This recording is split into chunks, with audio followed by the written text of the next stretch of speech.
with the issue of the children who are out of school, perhaps for one reason or another, including the strategies that we are employing, including school meals that we use to retain students in school. So all that coming together and working toward 2029, I've given a timetable showing the pilot, the Mandera, the Wajir, the Garissa, ones that I mentioned about, and Lamu, those are pilots. They are pilot projects that we are doing to ensure that by the time we are rolling it out 100%, it is a workable program that allows all our children to be in one school, but they can learn their madrasa, they can do their duksi, but they are still part and parcel of our formal education. So we have to come up with a curriculum that covers all that and guidelines that ensures that they are not left behind or there are no gaps in the education. So the period within which we intend to roll out national application of that program is by 2029. Thank you, Mr. Speaker.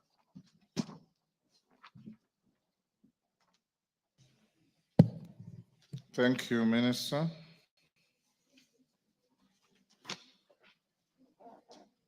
Member for Kadiani, Robert Mbui. Yeah, thank you, Mr. Speaker. Mr. Speaker, please allow me to advise the CS that when engaging with members of this House, the people's representatives, this engagement should never, ever be an exercise of PR. That everything he says here must be factual and must be something that is verifiable. Last year, Mr. Speaker, if I even go to my question, I raised a matter here on the preparedness of the ministry for grade 9 classes for 2025. The CS came to the House and told us that they were ready and everything would be ready by January. Mr. Speaker, we have finished first term, and even in my own constituency, Honorable Robert Mbui, this is question time. You are making a speech. Mr. Speaker, I am raising a concern that concerns the minister on question that I raised here last year, Mr. Speaker, yes, on the preparedness of grade 9 classes in the country. And the CS came to the House and said he would be ready by January. Mr. Speaker, the first term is over, and there are problems out there. So I'm just saying, as he's dealing with these issues, let him take them seriously and be factual with the answers that he gives the House, Mr. Speaker. So go ahead and ask your question. So, Mr. Speaker, on today's matter, Mr. Speaker, I want the CS to clarify whether the criteria for placing teachers in public schools takes into consideration the teacher-student ratio, and if so, provide details on the recommended ratio and whether it has been achieved, and if not, how much is a deficit? One. Number two, Mr. Speaker, I would like the CS to provide a report on the recruitment of teachers for junior secondary schools, including the number of slots allocated to each constituency and the manner in which they were recruited by the TSC, to allay fears of the public that teachers were probably recruited by members of parliament. And third and finally, Mr. Speaker, elaborate on the measures taken by the ministry to ensure the timely replacement of teachers who exit the service through natural attrition. Thank you, Mr. Speaker. Thank you, Robert. Minister. Thank you, Mr. Speaker. Question part 1, Mr. Speaker. The Teacher Service Commission determines teacher requirements in public schools using the established staffing norms and note the teacher-student ratio. The staffing norms provides for the ideal number of teachers required in a school based on the following. 1, for primary schools, staffing is based on 1 teacher per class plus 1 additional teacher per school. B, for secondary schools, the number of teachers is determined by the curriculum-based establishment of the school. The CBE provides a more accurate picture of the staffing needs since it aligns with the number of teachers required with the subjects learning areas offered in the school, given that teachers specialize in different subjects. While this criteria ensures optimal utilization of available teachers, it is acknowledged that the ideal serving levels have not been achieved in public schools due to budgetary constraints. In 2025, for example, the teacher shortage stands at 98,461 teachers. Response to question part B, to address the teacher demand in junior school, the government has made significant efforts to recruit and deploy a total of 76,378 teachers since the introduction of junior school in 2023. These efforts include 1, 9,000 teachers recruited in 2023, 2, 39,550 teachers recruited in 2024. These were interns converted to permanent and pensionable in January 2025. Number B, 20,000 interns were recruited in January 2025 and are currently serving in junior schools. And also deployment of qualified primary school teachers to junior schools. In this respect, a total of 8,378 teachers have been deployed from primary schools to junior schools. And number 2, the deployment portal remains open to allow willing and qualified primary school teachers to apply to junior school positions. A detailed breakdown, Mr. Speaker, of the teacher recruitment per county and per sub-county is provided in appendix number 1. Mr. Speaker, the Teacher Service Commission follows a structured replacement process to ensure minimal disruption in schools. Yes, Robert, what's the point of order? Yeah, Mr. Speaker, the CS has alluded to the part of the question, which is the number of slots allocated to each constituency, and he's made reference to a document. Is it possible for me to get it, because he's responding to my question, so that I can look at it? Minister. Yes, it's available. Maybe the clerk can submit it, because we submitted it earlier today. It's attached to our response. Clerk, can you go on? So the Teacher Service Commission, Mr. Speaker, follows a structured replacement process to ensure minimal disruption in schools when teachers exit due to retirement, resignation, or attrition. The Commission projects teacher retirements at the start of each financial year. A request for replacement funding is submitted to the National Treasury for approval. And lastly, once funding is approved, the Commission then immediately initiates recruitment to replace the exiting teachers in that financial year. I submit, Mr. Speaker. Yes, Robert.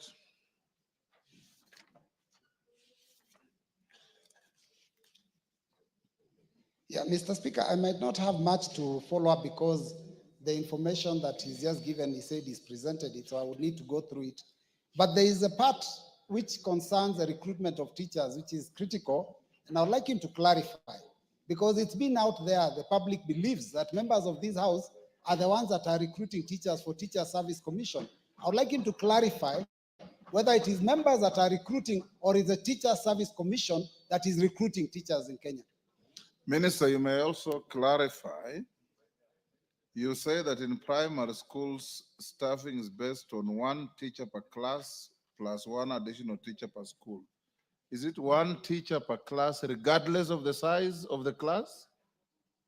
Is it 1 teacher per stream or 1 teacher per class? Because we have some schools, I know, where 1 class has up to 8 streams. Can they operate with 1 teacher?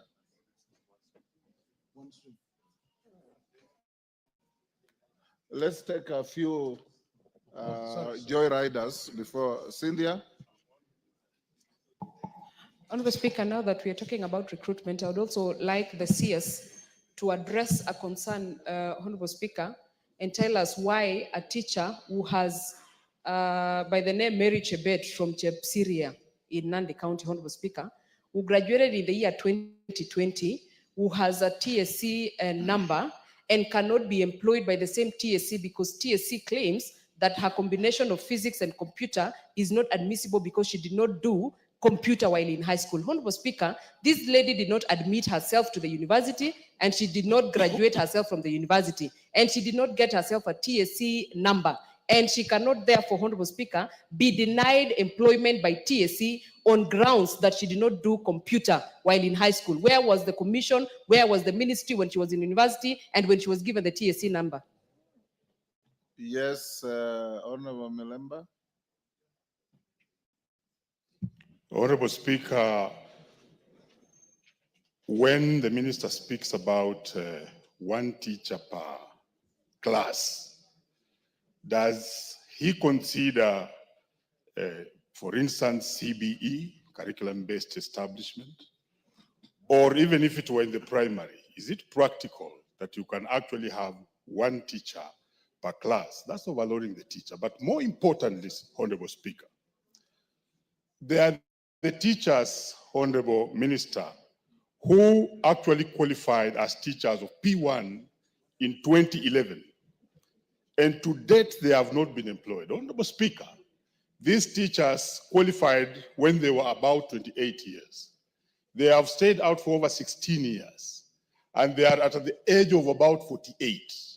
They are remaining with only less than 10 years to retire. What are the plans the minister has put in place to consider this group of teachers? Retire from where if you are not employed? Thank you very much, Honorable Speaker, for correcting me that they can't retire because they have never worked. So they are going to pass through the system without ever getting employed. Which plans does the minister have in place to consider this group of teachers, even if it means on affirmative action for them to get employed? Thank you, Honorable Speaker.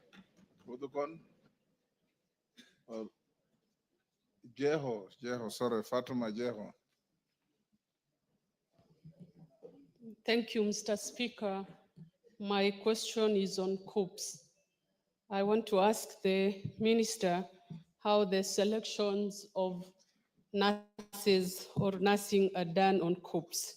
Mr. Speaker, I am having so many questions from candidates. Honorable Jeho, Yes, joy riders should ride the running horse.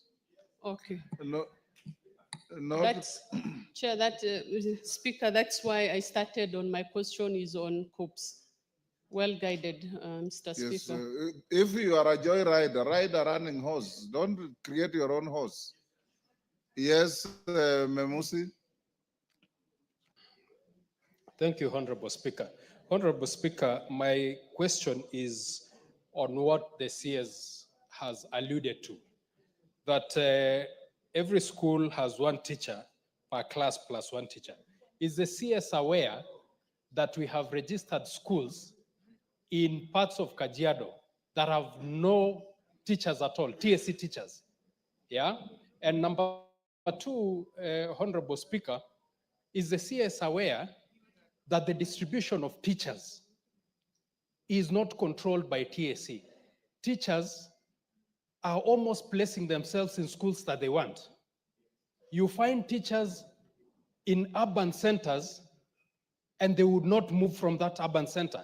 And when you go and complain to TSC, they will tell you these teachers will not move from an urban school to a rural school. Is the CS aware of that? Thank you.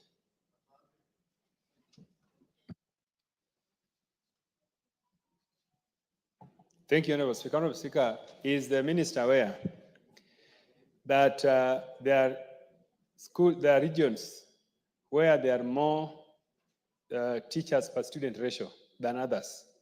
For example, Honorable Speaker, I am told that there are regions where teachers that don't even work. There are too many that they're just resting. And those teachers cannot be moved because I don't know how they were appointed. Mr. Speaker, I want the Waziri to confirm to us that this is the situation in some regions and that these teachers, that this disparity is real, despite the fact that the minister is saying that there's one teacher per classroom. I think I dispute that submission. Secondly, Honorable Speaker, I know that there's been an issue on teacher recruitment nationally, and there's an uproar, which I think the question has also been asked. But what I wanted to establish is when teachers retire, what mechanism does TSC put in place to ensure that if a teacher retires today from a particular school, that teacher is replaced immediately so that that vacant position does not go? Thank you. Thank you. Kaunya? Is that Oku Kaunya? The member shaking your hand.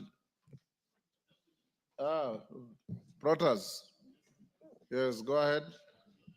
Thank you, Honorable Speaker. Honorable Speaker, I wish the minister to clarify under what circumstance does TSC transfer 5 teachers in one particular school without replacement? Because this has really affected most of the schools in arid and semi-arid areas. Thank you, Honorable Speaker. Minister, can he answer those? Thank you, Mr. Speaker. As far as I know, TSC recruits teachers for the ministry. The teachers are not recruited by members of parliament. There is a question relating to the graduates of 2020 who cannot be employed because of the combination. I am told for that to happen, they should have had a C+ and above in maths so that they can then get that employment. But I would urge the member to give us more details on this so that we can follow up and find out what is the actual problem, then we can resolve it. One teacher per class based on the CBE. That is the basis upon which teachers in primary schools are employed. And where they need more, there is rationalization that TSC does every holiday. Every holiday, TSC undertakes a rationalization exercise to determine which teachers needs to be moved. Where there are more, they would be moved to where there are less, and where they are less, they would be getting more teachers so that there is a form of a balance. So there's an exercise that they do every holiday, and then they recruit or they replace or transfer at the time the school opens. The issue relating to the teachers who have not been employed and they are almost reaching the age of retirement is an issue that is of concern to the government, and we have indicated that so far to date, we have a shortfall of 98,000 teachers, and this is because of lack of budget. Should we be able to access the budget through this house, would then employ those teachers through TSC, and the policy is you employ the teachers who graduated earlier. The earlier ones are the ones who are supposed to be employed when the opportunities arise. The distribution of Honorable Speaker, on a point of order, it looks so easily answered the way this minister is doing it. But does he have any document as he talks about budgets, which he has submitted to this house concerning the teachers of, because it is in his docket, the teachers of 2011, 2012, 2013, including the amount specifically required for that specific team, if indeed he's saying that it's of great concern. Or it's just hearsay, we speak about it, then we go away, because we should have seen a document of demand for that particular budget. Thank you, Honorable Speaker. Mr. Speaker, thank you for that question. Because it is a follow-up question, I did not carry that information, but I'll be happy to provide that information with specific requests of the amount of money that is required to employ those particular teachers who earlier graduated, so that we can be able to cover that space. But what I have on record is that we have a shortfall of 98,000 teachers that we need to employ in order for us to bring the number to an acceptable level.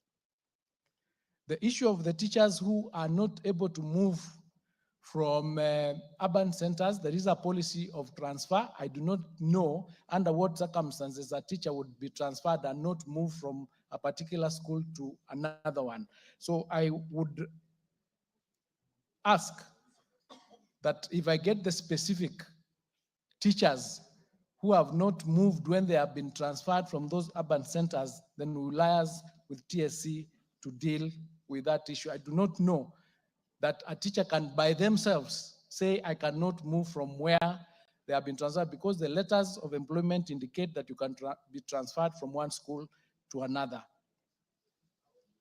It is true that there could be areas where there are more teachers than the other areas because of the discrepancy, and that's why I indicated that TSC normally undertakes a rationalization exercise every term during the school holidays to ensure that that balance is done, including issues relating to retirement, issues relating to natural attrition, etc., so that they can be able to rationalize the numbers.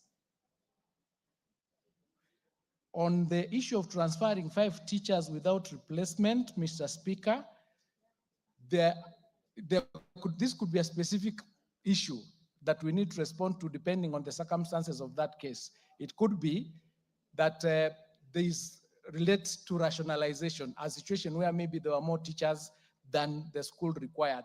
But if we get the specific case, then we can be able to respond to it specifically. Thank you, Mr. Speaker. Yes, Mama Transoya.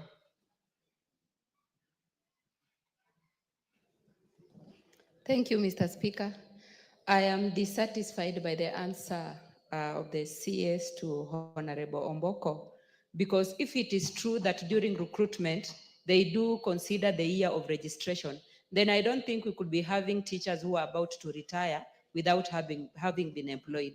So I don't know what measures you are going to put across our CS, because honestly speaking, our teachers are almost retiring and we have even changed the system. And I don't think now in the next few years they will be able to be employed. We would wish you to give us an answer that all the teachers that are about to retire be considered with immediate effect so that they can even benefit for the few years that are remaining. Thank you. Yes, Mawade.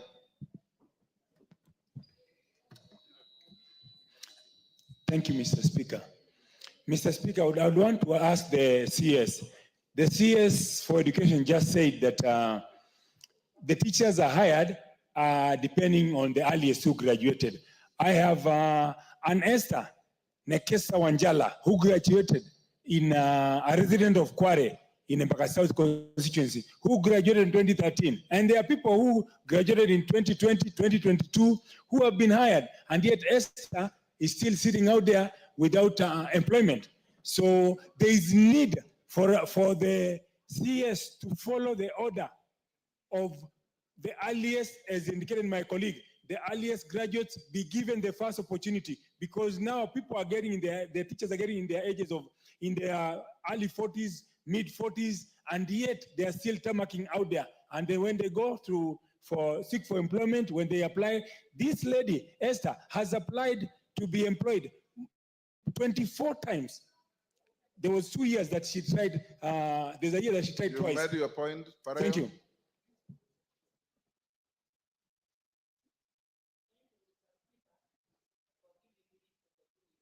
My question is on a hardship allowance, because I do remember about 4 months ago, I brought this issue to this parliament and the minister came here, and my question was that teachers are running away from my schools in Narok North and Central.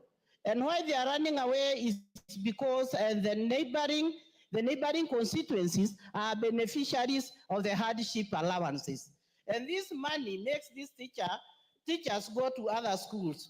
So at the moment as we speak here, we have a shortage of teachers in all my schools. And the reason is that these teachers are running away to the neighboring schools.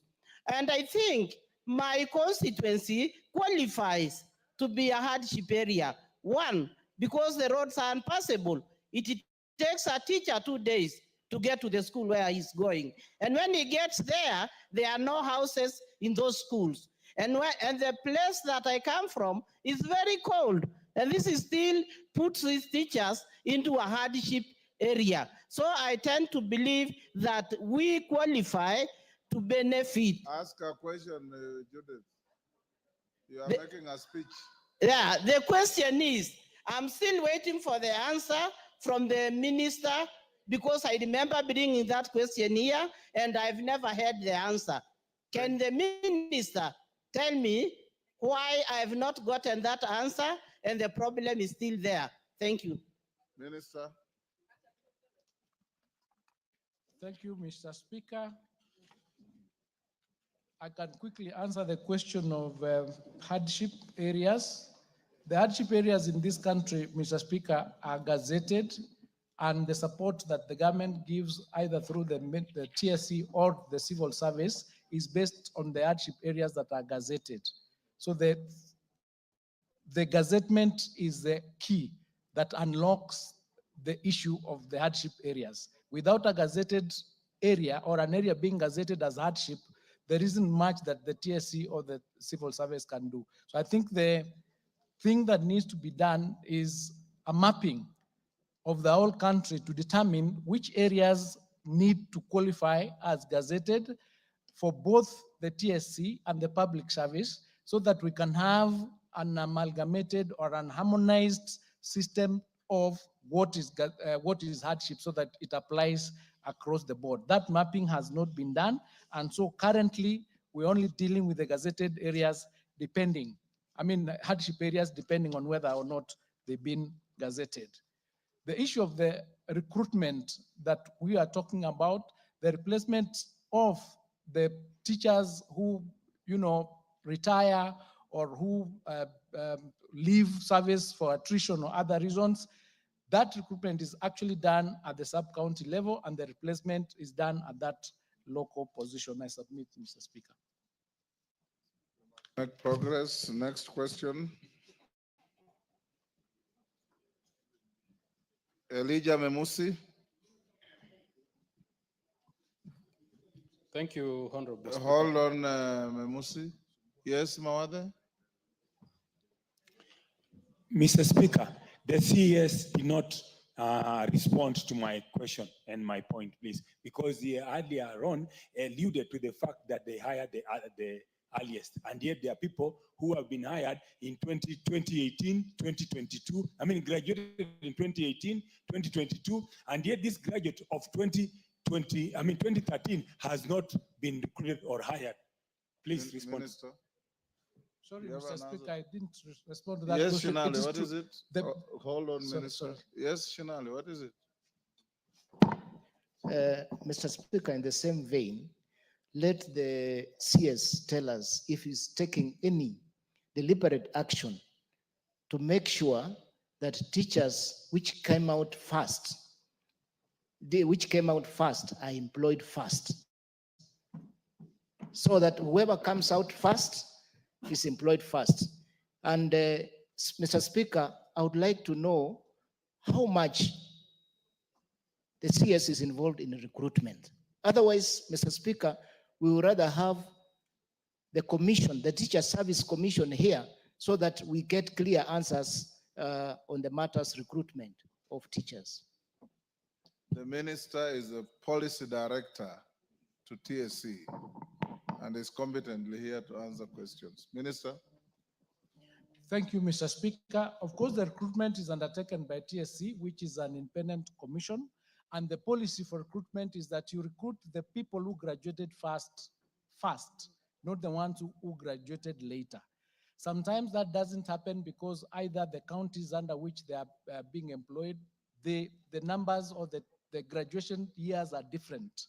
So what I think we are going to do, and we are trying to resolve that issue, is because we are undertaking an amendment of the current act under the reforms that we are undertaking from the 2023 Presidential Working Party. It is, I think, we need to move it from policy to law so that it can be followed to the letter.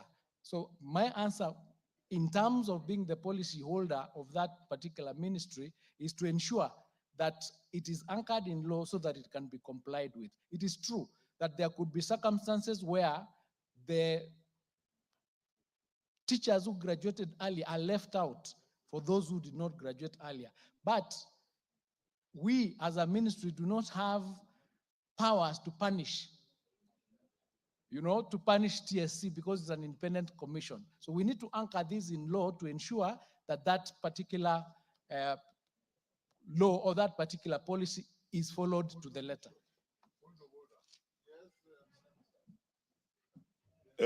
Very briefly, the CS is contradicting himself. He says they follow the years, and that's why we are speaking about 2011, 12, 13, 14. But then he somersaults along the way and says there's another policy he's using based on certain regions. So there's a case where now we are not following. Could he speak then more? Because possibly that's what we are looking for. Thank you, Honorable Speaker.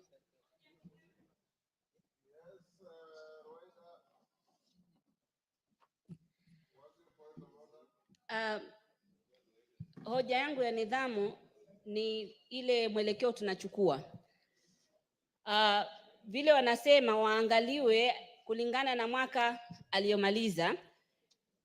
Nataka kutoa mfano kwangu, na hii mkiendelea hivi nahofia waziri asiende na huo mtindo akatumaliza sisi jamii zingine. Kwa mfano, mtu amemaliza mwaka jana na mwalimu pengine amemaliza mwaka juzi tuseme, kwa jamii moja pengine wameamua wote wawe walimu, na pengine wetu wa Bajuni wa Lamu ni kidogo walichukuliwa mwaka jana. Mwaka huu wametoka wengine, museme hao wasichukuliwe, wachukuliwe wale wale ambao walimaliza mbele. Hiyo itakuwa ni kutumaliza. Usawa ni ioneshwe kulingana na percentage, hawa wamechukuliwa jamii hii vipi, tusiache wengine nyuma. Hii mwelekeo mnaenda kila mtu kujitetea kivyake, mtamaliza wengine. Tuangalieni Ukenya kwa jumla. Right, you are saying what he has just said. He already said that. Yes, Madenge.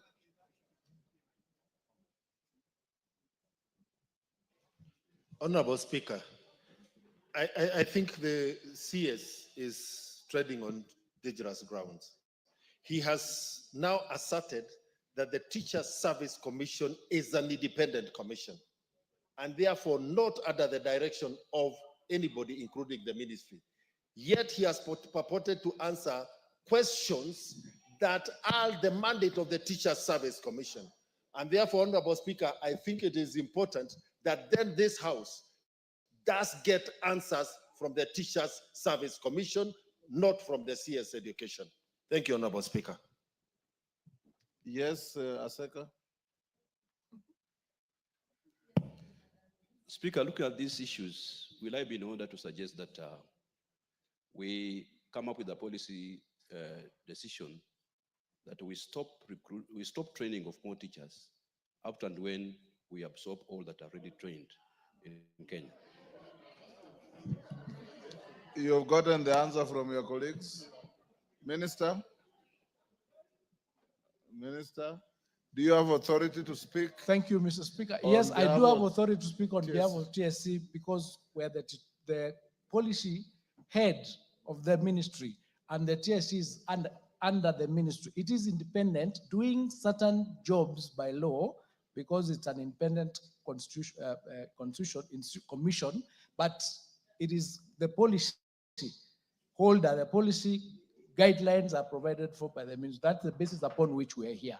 And we are saying we work together to ensure that we are doing what needs to be done for teachers and for students in this country. And that's why I'm answering those questions. So it's not like I've waded into their mandate. It is their mandate to recruit teachers and recruit teachers according to the policy and guidelines that are provided for that recruitment. Thank you. Memusi?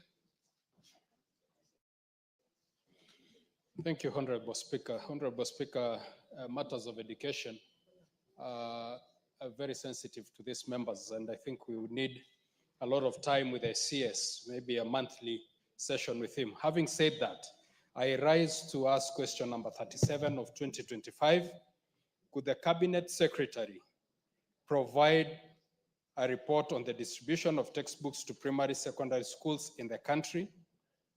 2, provide a per county list of staffing levels of teachers in both primary and secondary schools and identify the schools with significant shortages, including measures taken to ensure that teachers are recruited to fill the gaps.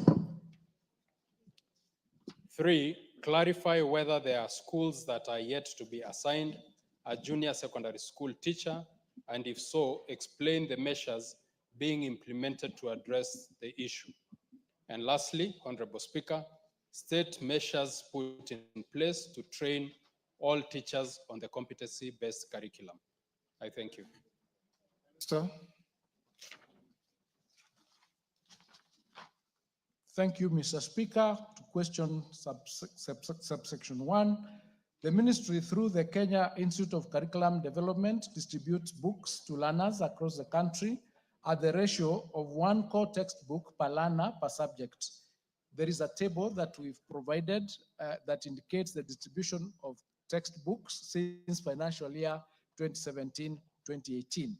In the year 2017-2018, there were 32,579,977 books ordered. For the year 2018-2019, 68,446,084 books were ordered. The year 2019 to 2020, 24,456,786 books were ordered. The year 2020 to 2021, 33,253,705 books were ordered.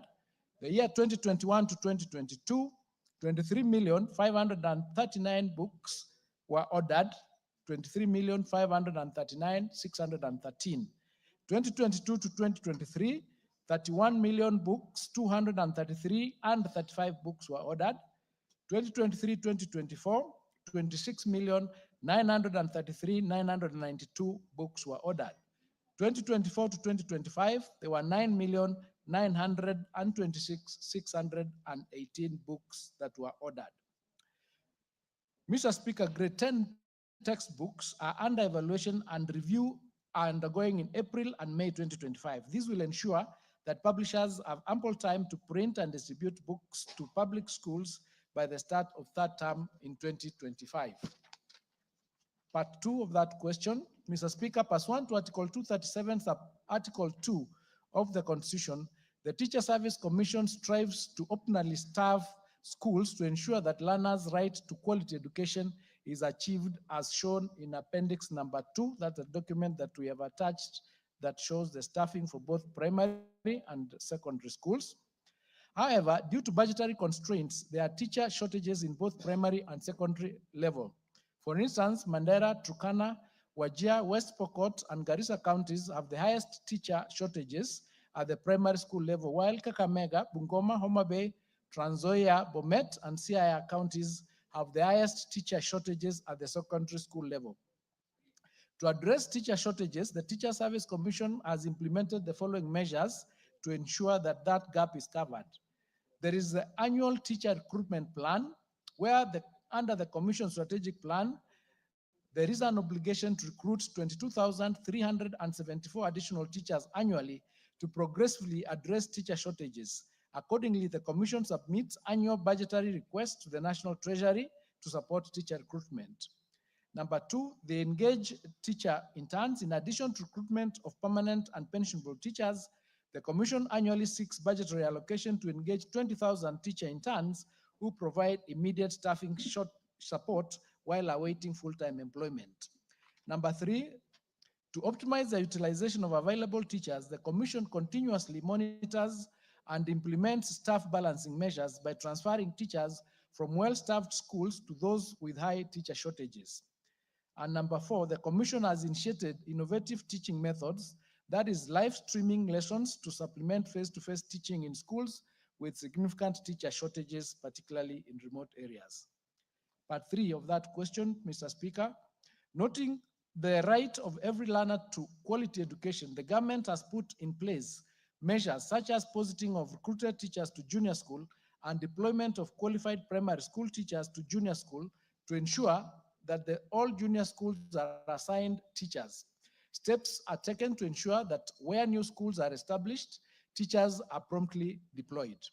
The government has put in place the following measures to address instances where new junior schools are established. 1, deployment of qualified primary school teachers to junior school. The Teacher Service Commission continues to deploy qualified and willing primary school teachers to junior school secondary to help bridge the staffing gaps. The deployment portal remains open to facilitate applications from eligible primary school teachers who meet the requirements for junior school teaching positions. And number 2, staff balancing within the sub-counties and counties. The Teacher Service Commission conducts periodic staff balancing to redistribute available teachers with a view to rationalize teacher resources within the same sub-county or county. Part 4 of that question, Mr. Speaker, P1 teachers who completed the P1 teacher training colleges before 2019 are not employed by TSC, were not competency-based curriculum compliant. From 2019, the TSC began retooling teachers on CBC so that they acquire the pedagogies required for CBC teachers. In 2019, the unemployed teachers began undertaking a 9-month upgrading program using a curriculum prepared by the KICD and did an assessment which was coordinated by NEC. This upgrade program will be continued up to 2028 until all the teachers are upgraded to CBC compliant status. In order to deal with the teacher preparedness on competency-based education, the Teacher Service Commission has put in place the following measures. One, retooling and professional development of the teachers. The government, through the Teacher Service Commission, has retooled teachers who will handle grade 1 to 9 in competency-based curriculum and competency-based assessment. The Commission continues the retooling of teachers on CBC during holidays to ensure they are fully capacity built for effective implementation of the new curriculum. The model of training is Smart Cascade, and it involves the training of master trainers who then train the trainers of trainers and thereafter offer professional support training during the face-to-face training of teachers in the select avenues in the county. The Cascade model is master trainer down to trainer of trainers and then to teachers. The retooling of teachers involves 172 national master trainers for regular, 58 for special needs education drawn from TSC, KICD, NEC, KEMIS, and Mastea, and the Ministry of Education, KISE, and teacher training colleges, and 1,538 trainers of trainers for regular, and 196 for special needs drawn from different teacher training colleges, curriculum support officers, and Ministry of Education quality assurance officers for both regular and special needs. Over 229,292 public and private primary school teachers and 60,642 junior school teachers have been trained to implement the competency-based curriculum. There is a table that we've indicated in our report that shows the number of primary school teachers that have been trained to implement the competency-based curriculum. The total number stands for curriculum support officers, regular and special needs. We have 1,411. For CBC champions, teachers, regular and SNE, we have 2,874. Then we have head teachers, regular and special needs education, who are 23,324. Head teachers in private institutions, 5,833. And for teachers who are regular and special needs in public institutions, we have teachers for grade 1, 2, 3, and 4. There are 70,652. Teachers for grade 5 and 6, there are 93,688. And for private schools, we have for grade 1, 2, 3, 4, and 6, there are 31,510. Total number is 292 teachers. For junior school, the number of teachers who have been retooled, as I've said, is 60,642 teachers, made up of 29,374 male and 31,272 female, are shown below. We have a table there. Further, through semester, Mr. Speaker, junior school teachers have been capacity built on science, technology, English, and mathematics subjects. This is to ensure that they are imparted with appropriate pedagogies in the handling of STEM subjects under the competency-based curriculum. In anticipation of the first transition to senior school next year, the Teacher Service Commission has embarked on the retooling of senior school teachers in the various pathways to be offered at senior school. In addition to their foregoing, the government, through the Teacher Service Commission, is also offering ongoing professional development opportunities to keep teachers updated on the latest trends, techniques, and research in art and sports, social sciences, and STEM. The teachers are also provided with continuous professional development opportunities to keep them updated on the latest trends and techniques in the sector. It is important to note, Mr. Speaker, that the current pre-service programs for teachers in the primary teaching training colleges is now implemented using a competency-based curriculum since 2021. The same is being done to university students taking education program. I submit, Mr. Speaker. Memusi. Thank you, Honorable Speaker. Speaker, I want to tell the CS, without fear of contradiction, that these books are not reaching the schools. He has stated that from 2018 to the financial year 2023-24, they've been distributing books. But I can tell the CS that I have schools that have not received books for the last 5 years. So I'm wondering, Honorable Speaker, whether the CS, when he receives these questions from members, whether he gets information from his education directors from respective counties, or he gets these replies from technocrats sitting in headquarters, because the information that is given to members is not in touch with what is on the ground. Honorable Speaker, I want the CS to answer on that. Number two, I'm very surprised that Kajiado is not on the list of counties with acute teacher shortages. And the main reason for this, Honorable Speaker, is we have lazy government employees who, when they are supposed to collect information, they don't go beyond town centers. Kajiado is a very unique county. If you go to Kajiado West and visit Kiserian, you have visited an urban part of that constituency. But if you go ahead and go to Mosiro and go to Magadi, that's a rural part of Kajiado West. If you go to Kajiado Town and visit schools in Kajiado Town around the area, you have not seen the rural of Kajiado Central.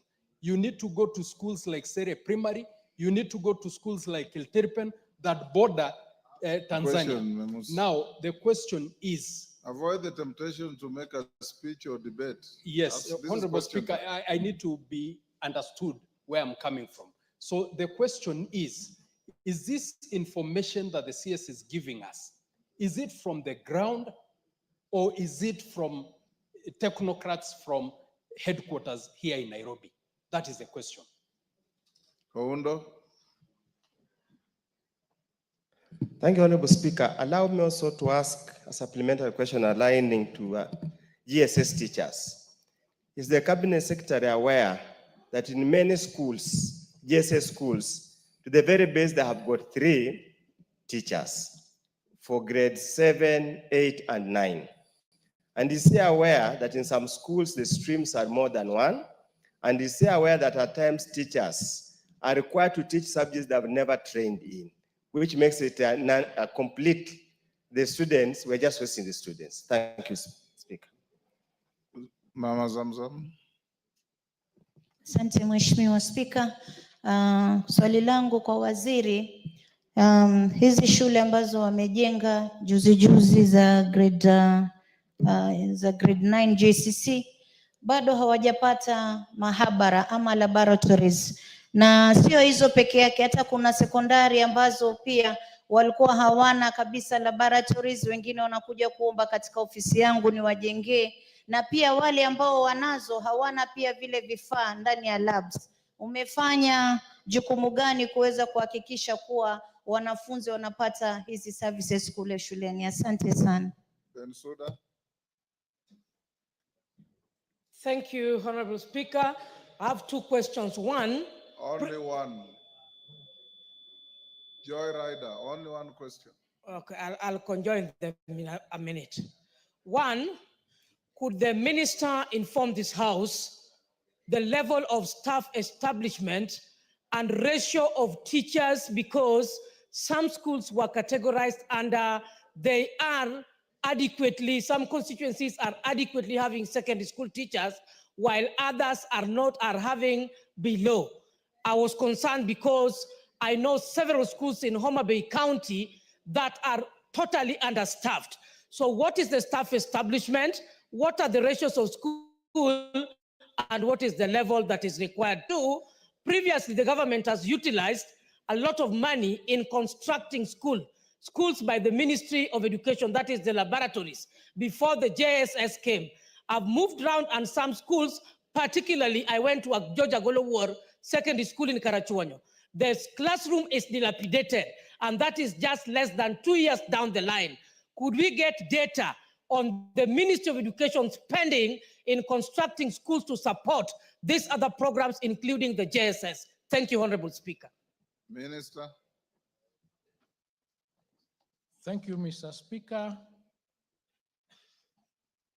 The information that we are submitting is collected from both the ground and the headquarters. So normally they will be collected from the ground, it is sent to the headquarters, and then it's collected for us to submit to this House. So it is done at both levels. And if there are schools that are indicated to have been supplied books and the books are not there, that is an action that needs to be taken if we have specific schools. Because we have been also to some schools in Kajiado where there are books, but there could be other schools, if there are truly no books that have been submitted and the record shows they were submitted, that is something that we can take action on. But the particular policy is that there should be one book per student per course subject. And that's why when we're talking about even grade 9, we did start distribution of 9.9 books from October 2024, leading to the grade 9 that was able to transit to grade 9 in 2025. In terms of the teachers, being 3 teachers, but it is true that there, and I've indicated it, that we do not have the optimal number of teachers in each school. So we are making do with the number that we have, but we are also working with TSC to retool the teachers that are there so that they are able to teach the subjects and they're able to meet the requirements of the students as we work towards employing more to ensure that we have enough. That's why we said we have employed 76,000 teachers in the last 1 or 2 years, and we continue making efforts to employ more depending on availability of budget in order for us to have the optimal number as we move forward. But we are doing everything possible, including retooling of the teachers who are there to be able to support the JSS classrooms.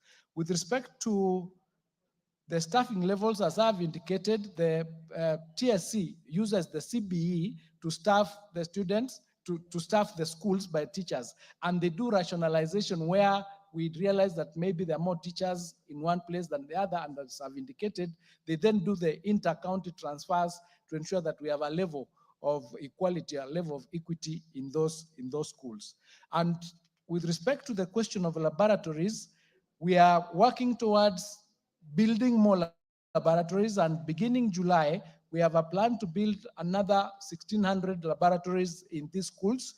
And we are working towards ensuring that we use every method possible, including virtual learning, to ensure that the students have actually interacted with the laboratory or laboratory requirements in those schools.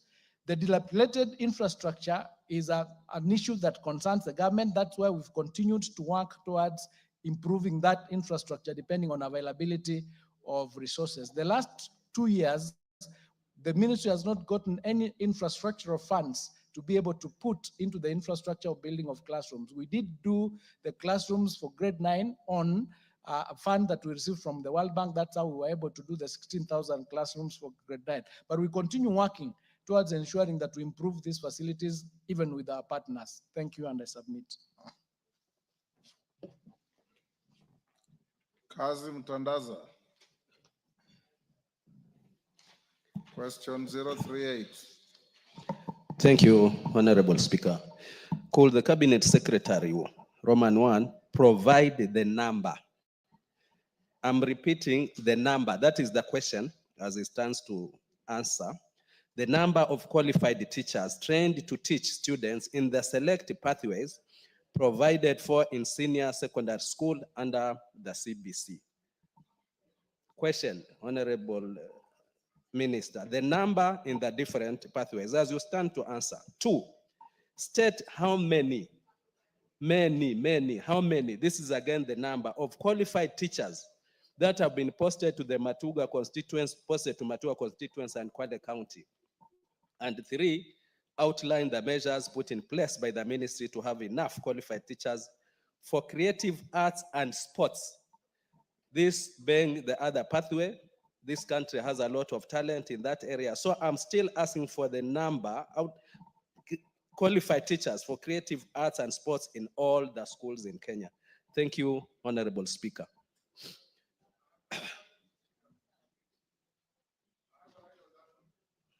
Let the minister answer the question before we have joyriders. Minister. Thank you, Mr. Speaker. To prepare for senior school, the government has begun retooling a total of 131,246 senior school teachers to transition the students to senior school. In order to mitigate the challenges of handling the new learning areas and technical subjects, the Ministry and the Teacher Service Commission will work together to ensure the following. One, the Kenya School of TVET will enroll and prepare the diploma technical teachers who have a mean grade of C+ and who have done 2 technical subjects to undergo through a pedagogical course and other education courses required to qualify to teach at senior school. Number 2, universities will enroll students in 2 technical subjects and pedagogical content knowledge with a strong basis in education. The diploma technical teachers with KCSE mean grade C+ and 2 teaching subjects in which they have scored a mean grade of C+ and trained adequately in pedagogical knowledge will be absorbed by the Commission to enable them to teach effectively at senior school. Part 2 of that question. By the financial year 2024-2025, the Teacher Service Commission had recruited and posted a total of 1,318 teachers to junior school, both permanent and pensionable, as well as interns to various sub-counties in Kwale County. The allocation per sub-county is as follows: Kinango, 244, Matuga, 212, Lungalunga, 301, Msambweni, 190, Samburu, 279, Shimba Hills, 92, total 1,318. Mr. Speaker, creative arts and sports is one of the learning areas in junior school, grade 7 to 9. In creative arts and sports, students explore various creative expressions and physical activities, including composing, rhythm and melody, athletics, handball, football, storytelling, and Kenya folk songs. The Teacher Service Commission is providing qualified teachers for creative arts and sports for junior school by recruiting and deploying the available music, fine arts, and physical education teachers. The ministry, through the Diploma Secondary Education Teacher Training Colleges, that is Kagumo, Lugari, and Kibabi, is training teachers specifically on the performing arts and visual arts learning areas. These teachers will complete their training in July 2025 and will be vital for bridging any shortages of the creative and art teachers in the country. I submit, Mr. Speaker. Shimba. Sorry, Shimba, hold on. Changamwe, take your seat. Let's give the owner of the question the first bite. Thank you, Honorable Speaker. I don't know whether the CS read my question and whether he is answering the question. Question 038 of 2025. Honorable Speaker, my question, Roman 1, was the number of qualified teachers trained to teach students in select pathways provide, and the answer does not give the number. That was the question. The gist of this question was the number trained in the different pathways. He has gone to elaborate, give us theories, and which is not related to the question. So in case can't get the numbers now, is it possible for this question to be deferred so that he can come with the correct answer to my question? Roman 2 was how many qualified teachers? He has given a number of 212, which I don't dispute, but to answer that question, I expected him to say out of the 212, this number are for arts, this number are for STEM, and this number is for performing arts and sports, because that was the gist of the CBC, to get those 3 pathways. There is no answer to that question, Honorable Speaker. He goes on to state that TVET will enroll. And we know by next year, this senior secondary school will be, the students will be in grade up to 9, grade 10. But up to this juncture, he's talking of TVET will enroll. He's talking of diploma teachers with C+ will be absorbed. So numbers, Honorable Speaker, and I think this question will only be answered if the CS will come up with the numbers. Even on the last item, paragraph 47 of his answer, when he talks of Kagumo, Lugari, specifically on the performing arts and visual arts, which was the gist of my question, He still says they will, without even giving numbers, vis-a-vis the demand of this, the schools in senior secondary school and what my question was asking. Honorable Speaker, if we cannot get the numbers, I will request that this question is deferred to answer the specific questions that I had asked. Thank you, Honorable Speaker.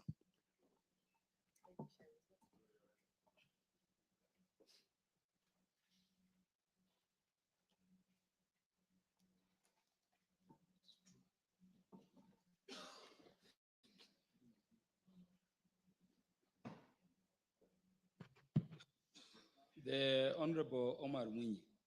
Yes, yes, Mr. Speaker, sir. Ask Thank you. your question. Thank you, Mr. Speaker, sir.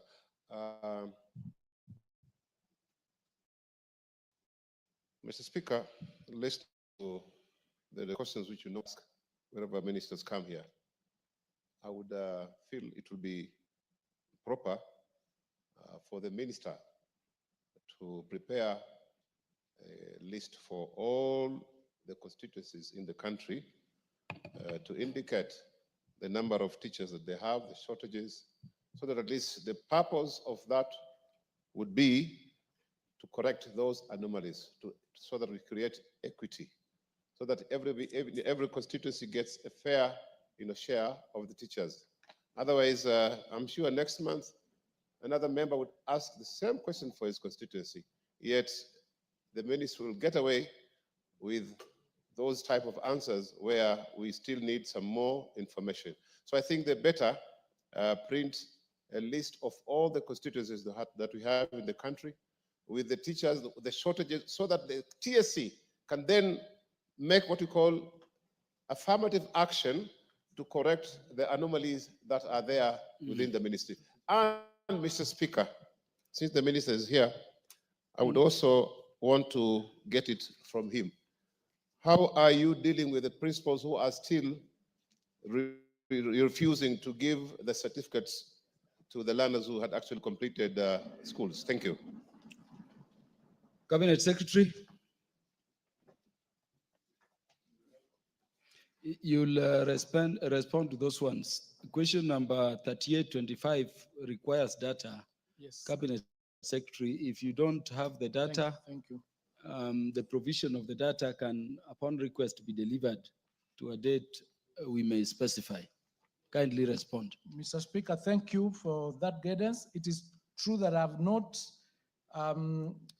sort of stipulated the number of teachers in each pathway. I've given a general number, that's 131,246. And I've also given the 1,318 without stipulating which pathways, which teachers are in which pathways. I beg to be allowed to go and redo that response so that I can stipulate each particular pathway with the correct number of teachers, both nationally and in the constituency and the Matuga constituency and Kwale County, so that we can have that stipulated and it outlined. And with respect to the question of dealing with these globally, so that we can do all the constituencies and actually get the data indicating the number of teachers, what they are teaching, what they are qualified for, and the shortages, so that each constituency then can pick, we can have a global view. I seek for more time to be able to submit that data so that we can then interrogate each particular constituency as and when we are able to do that. So if I'm allowed, we'll work with the TSC to provide that data so that it is completely clear. I submit. Yeah, honorable members, for the convenience of the House, that data, in case it will be taking long for the Cabinet Secretary to return to the plenary, can be delivered, if it is available in good time, to the relevant committee, the Departmental Committee on Education, which can then invite all members to actually scrutinize and ensure the information you need in terms of how teachers are allocated to your constituencies is represented. Thank you, Cabinet Secretary. Question number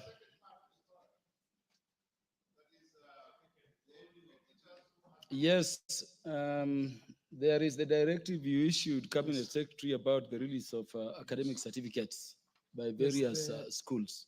Actually, that question is in here, but I can say the following. The directive that we gave to the principals is based under Article 53 of the Constitution and the Kenya National Examinations Act 2012, Section 10, subsection, I think, 2. And it simply says nobody is allowed to hold any certificate belonging to a student, and no institution and no person. So we gave that directive and we issued a circular to follow that directive. A number of principals have complied. A number have not complied. We gave them 14 days, which is expiring next week. After that, our county directors of education and the sub-county directors of education will collect the data and will do two things. One, will take disciplinary action against those principals who have not complied through the TSC. But more seriously, we will undertake a legal process against those teachers. The reason is this: all the certificates that they are holding bear the name of the students. They do not bear the name of the parents. No school has an agreement, a contractual obligation with the student to pay school fees. They have a contractual obligation with the parents. So you are holding a certificate belonging to somebody else to secure a debt of somebody else. So we'll take some legal action, which we are still working on, to ensure that those who've been holding these certificates for whatever reason, and they told me that these directives have been given even from the Moi era, but this time they'll pay personally once we do the quantification of the loss that the students have undergone. Because when you hold the certificate of the students, for example, currently they are supposed to be applying to COOPS to get to university. When you are holding it, they will not be able to get to university. So you're actually killing their life, and you have no control. I mean, you have no contract. Number two, there is no, it is the government that pays for examinations. So nobody has, you have not paid for the examination that leads to the certificate being issued. So with this time, we will take action, and we'll take serious action against those principals. And we've agreed with the Teacher Service Commission that they'll take serious disciplinary action, and we as a ministry will take legal action on behalf of the students. That's what we are going to do.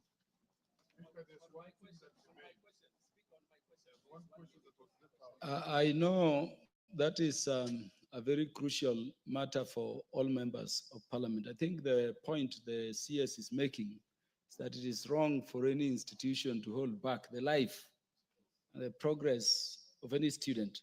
Also, if you consider that the majority of them are children, and therefore fall under the law he has quoted and Article 53 of the Constitution. Honorable CS, that is a matter you are passionate about. Let me say you've done well to communicate it to the public, and I hope all principals are watching. Please follow it through with action. Honorable members, let us not overflog it. Let us wait for action from the Cabinet Secretary.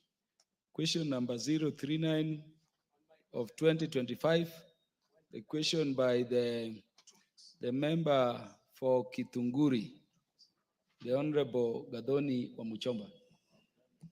Thank you, Mr. Speaker. I rise to ask question number 39, but before so, Speaker, with your permission, allow me to just stress to the Minister that it is imperative for him to always pronounce statements in this House that are followed by actions.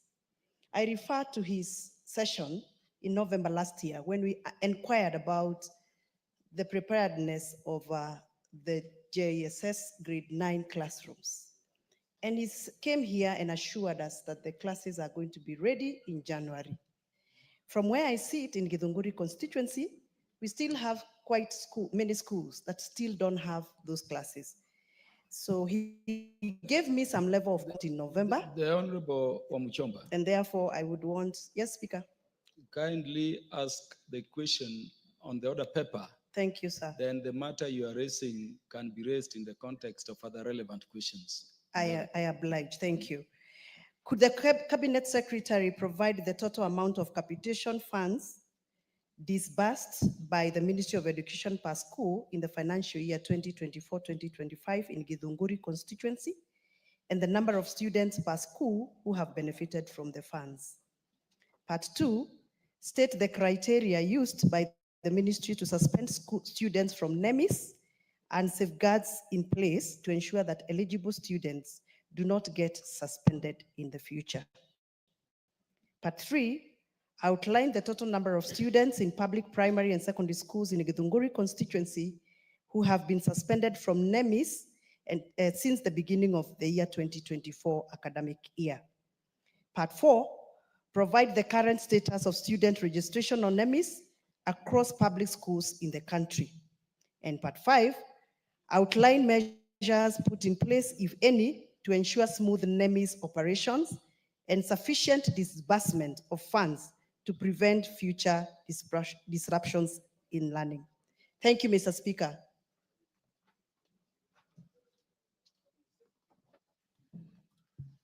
Thank you, Mr. Speaker. Part 1 of the question. Thus far, the sum of 13,265,471,000 has been disbursed to schools in Githunguri constituency as capitation under the Free Primary Education Program. The total amount of capitation per primary school in Githunguri constituency for financial year 2024-2025 is stipulated in the table below. My apologies, it is 13,265,471, not billion.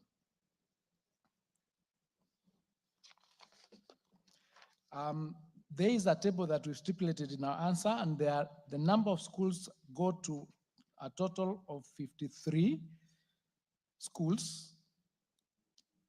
The number of students are various, like AK Magugu, term 1 was 266 students, term 2 was 283 students, and term 3 enrollment in term 3 was 266 students. Enrollment in term 2 was 283. Like that, I've given that table. If I go through it, it will take too long. And that also is a position for high school. We have 38 schools in secondary schools. So it's 13 million plus. In the criteria used, Mr. Speaker, may I begin by clarifying that no learners are suspended from the National Education Management Information System, NEMIS. NEMIS was introduced to act as a source of reliable, real-time educational data. The data uploaded is then used in making important policy decisions, including the allocation of capitation to learners. It is a requirement that details of all learners enrolled in both public and private institutions be uploaded in NEMIS. In order to ensure the integrity of the data on NEMIS, the learners' birth certificates numbers are uploaded on the system so that each learner has a unique identifier. This ensures that there are no fictitious learners on the system. Since some parents are unable to promptly provide the birth certificates for their children, the ministry uses the NEC assessment numbers for learners in grade 3, 4, 5, and 6 so that they can use those to upload. However, the requirement for birth certificate is still retained for learners in grade 1 and 2. Learners whose details have been uploaded on NEMIS without a unique identifier are not considered for capitation since their existence cannot be verified. To ensure that eligible learners are funded, the ministry regularly requires their teachers to upload full learners' details on NEMIS. Number 2, identifies all learners whose full details have not been uploaded to alert the head teachers so that they can upload the details. Number 3, they hold regular sensitization meetings, both physical and online, with sub-county directors of education to equip them with skills for supervising the uploading of data on NEMIS by the schools in their areas of jurisdiction. Part 3 of that question, Mr. Speaker, as I've already stated, the ministry does not suspend learners from NEMIS. what happens is that the learners whose full details are not provided on NEMIS are highlighted on the system to signal the head teachers and county directors of education to provide the requisite information. Part 4, the number of basic education learners registered on NEMIS as at 1720 hours on 8th April 2025 stood at 6,774,565. Mr. Speaker, part 5 of that question, to ensure smooth NEMIS operations and seamless provision of capitation, the ministry takes the following measures. 1, regular digital skills training and capacity building initiatives to NEMIS users, including education managers, policymakers, field officers, heads of institutions, partners, and the community. Number 2, the regular and continuous updates and verification of students' bio details and accompanying school infrastructure needs. Number 3, enhancing systems integration between NEMIS and other systems in the education, including NEC and KICD Cloud, among others. And number 4, the provision of training to stakeholders on capitation requirements in NEMIS and early sensitization for data capture and updates. I submit, Mr. Speaker. The Honorable Omuchomba. Thank you, CS, for the for the response. However, I am not satisfied with your statement that no student has been suspended from NEMIS system from Githunguri constituency. This is backed by some facts that I can table on the floor of this house, that over 311 students as at 25th of March this year were not in the NEMIS system. The teachers complained that every time they try to return the student in the system, the students are highlighted and the system does not allow them back into the system.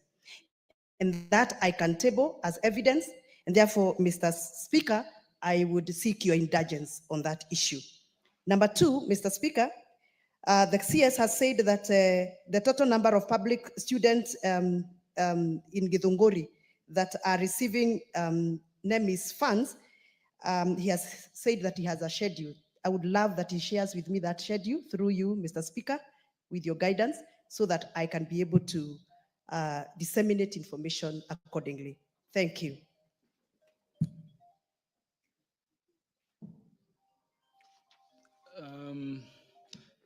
The Honorable Catherine Omanyo. Wanted to joyride on this? Thank you, Mr. Speaker. I just had a concern. According to Vision 2030, by now we should be having equal opportunities to all children in Kenya. Equal, like education-wise, if any student goes to school, they should be assured that they will learn without being sent home for lacking fees. What is your plan in assuring that we do not have some students in Kenya who are always thrown out of class for lacking fees?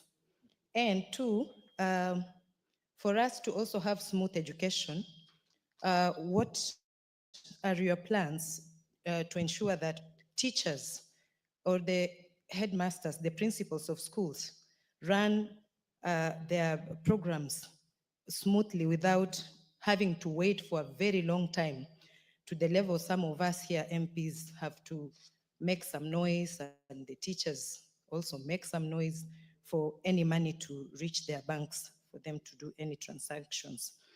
Then lastly, if you go to some schools in Kenya, some students and pupils still sit on the floor, or they sit on stones or logs of trees. Where on earth in this time and age should we still be observing that? Actually, I visited one in my county and I was shocked that students still go through that, and yet they sit same exams just like any other privileged students. So again, I'm back on the equality question. Thank you, Mr. Speaker. Thank you, Cabinet Secretary, to respond. Thank you, Mr. Speaker. On the 311 students that have not been returned back for one reason or another, I would urge the honorable member to share with us that information so that we can find out, because if they have met the requirements of the birth certificates or the number, the assessment number, they should be able to be uploaded back so that they can become part and parcel of that. So we need to know what would be the reason or the challenge that they have, so that we can handle that issue. We will be sharing, we've already shared the data. I think the clerk will share with you that data, and if there's any more information that you require, please let us know that we can coordinate and sort that out. On the question of equal opportunities, the head teachers are not allowed to send students home for lack of fees, because secondary and primary schools is funded by the government, unless it is the portion that relates to boarding that the parents pay. But otherwise, the guidelines from the ministry is that you do not send the students home, for example, for the delays in capitation, and that will answer the second part of that question. And we had indicated, in fact, last time there was a bit of a delay in the release of capitation, and we did urge the principals and the head teachers not to send the students home, and they obliged. And we normally work very closely with the Ministry of Treasury to ensure that the capitation is released on time. Last September, it was released 2 days before opening, so we did not have that challenge. But in January, there was a bit of a challenge. We had to do it even in installments. For the second term that is coming, we are already engaging with the Treasury, including this morning, we had a meeting with Treasury to try and negotiate with them to ensure that we receive the capitation before the schools open. So it is that balancing act that we have to do because of the scarcity of resources to ensure that the money is in school so that there is no hardship for the teachers. It's an understandable challenge, but it's a challenge that is across the board that we are working very, very hard to ensure that maybe going forward it can be resolved. On the issue of the infrastructure relating to the children not having enough either desks or classrooms, this is the normal challenge that the government is facing. And as I said earlier, we are working very closely, including with members of parliament through the CDF. And thank you very much, by the way, members, because some of the institutions I've visited, you've done a very good job in support of our institutions in coming up with classrooms, buying desks, and supporting the students in those areas. So it is something that we are facing as a country, but we work every day to see that that problem is resolved. Thank you. Yes, the next question is on the same subject matter. Why don't I allow the Honorable Simon Kingara to ask it? Then we can have more joy riders stretch the matter. It's on the same subject matter, for the convenience of the House.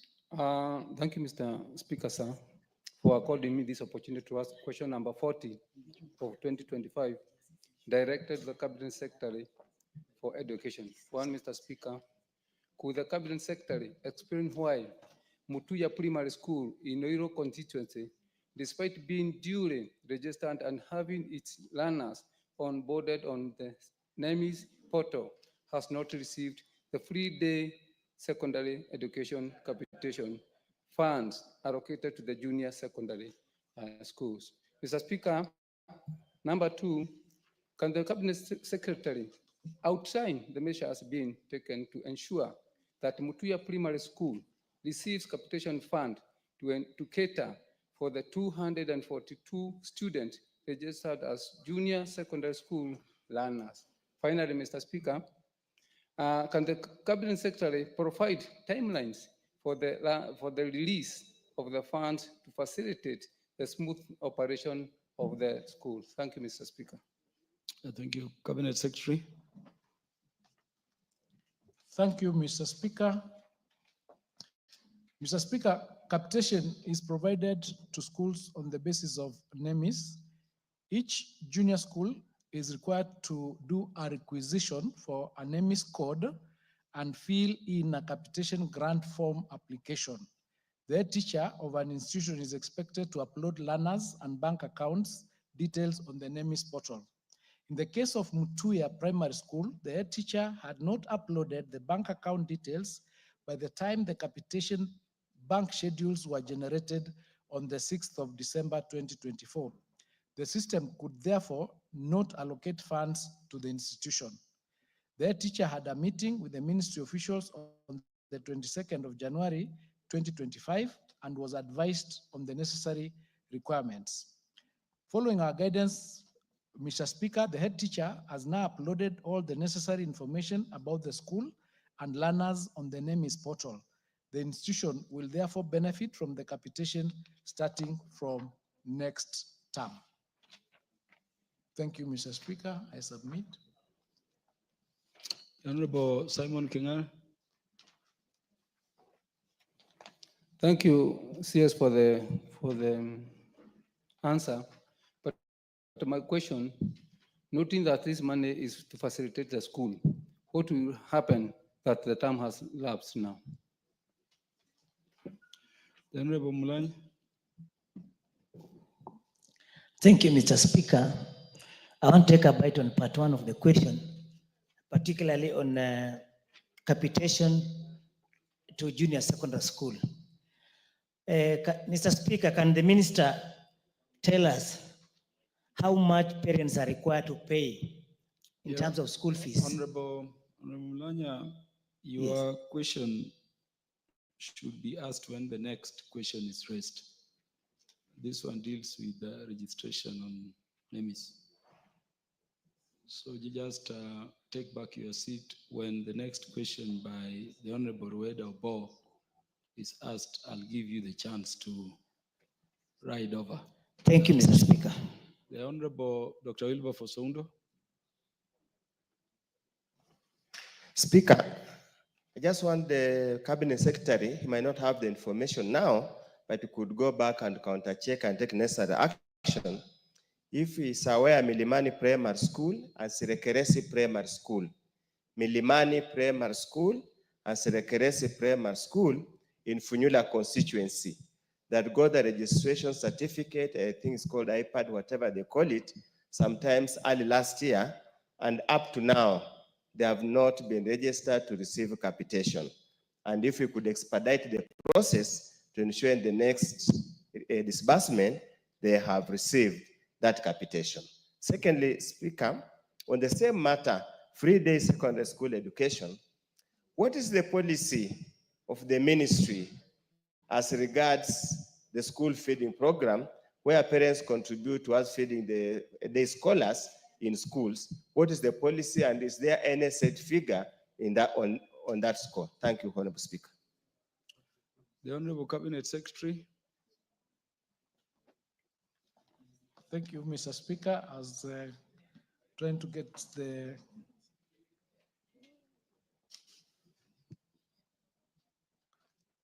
the question on the Milimani school. I don't have that data. I don't have that information.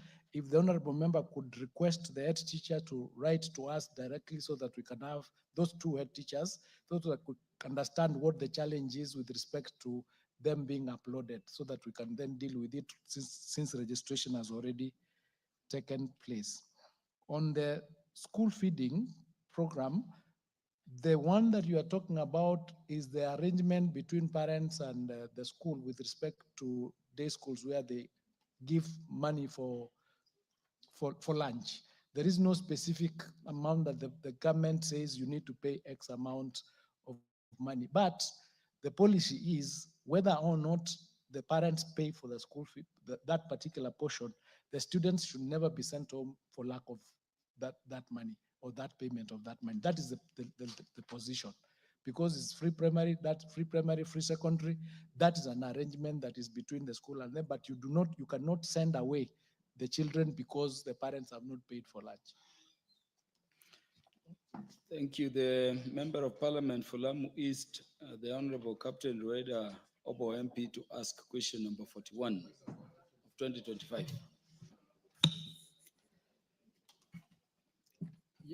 Thank you. Just a minute, Honorable Rueda. Honorable Simon Kingara, there is a matter not clarified. Yes, Chair. Yes, Chair, Mr. Speaker, sir. I think I was not answered on what will happen because now the money was supposed to have come, the school was going on, there's that deficit. Is there an reimbursement on the same? Cabinet Secretary.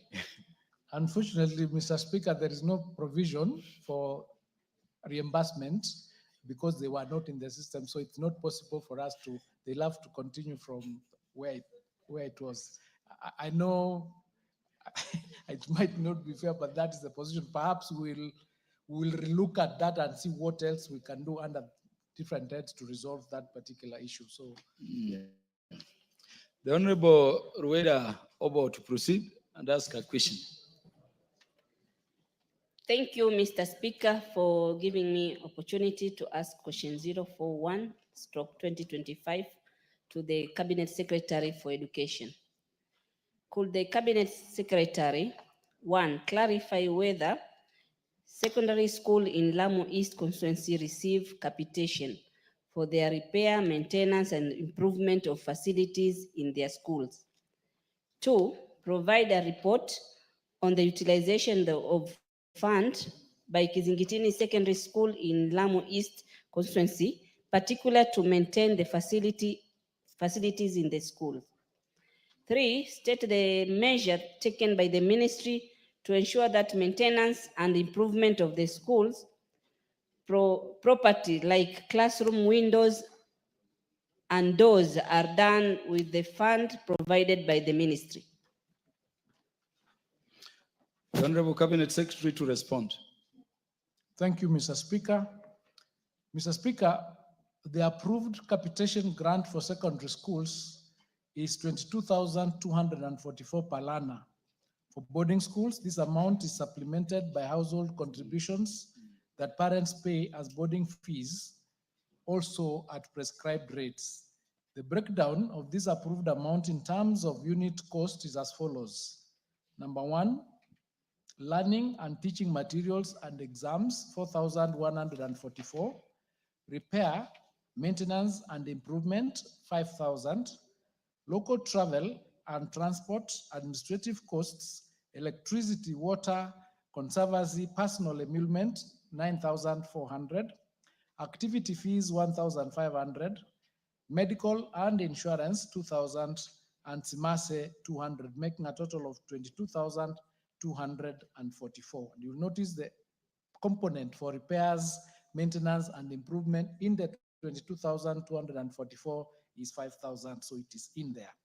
The actual amount disbursed to schools every academic year, however, depends on the budget allocated by the National Assembly. The unit costs are prorated accordingly. Lamu East has 6 public secondary schools as follows: Pate Girls Secondary School, CU Secondary School, Faza Secondary School, Sheikh Msalamu Secondary School, Kizingitini Secondary School, and Kiunga Secondary School.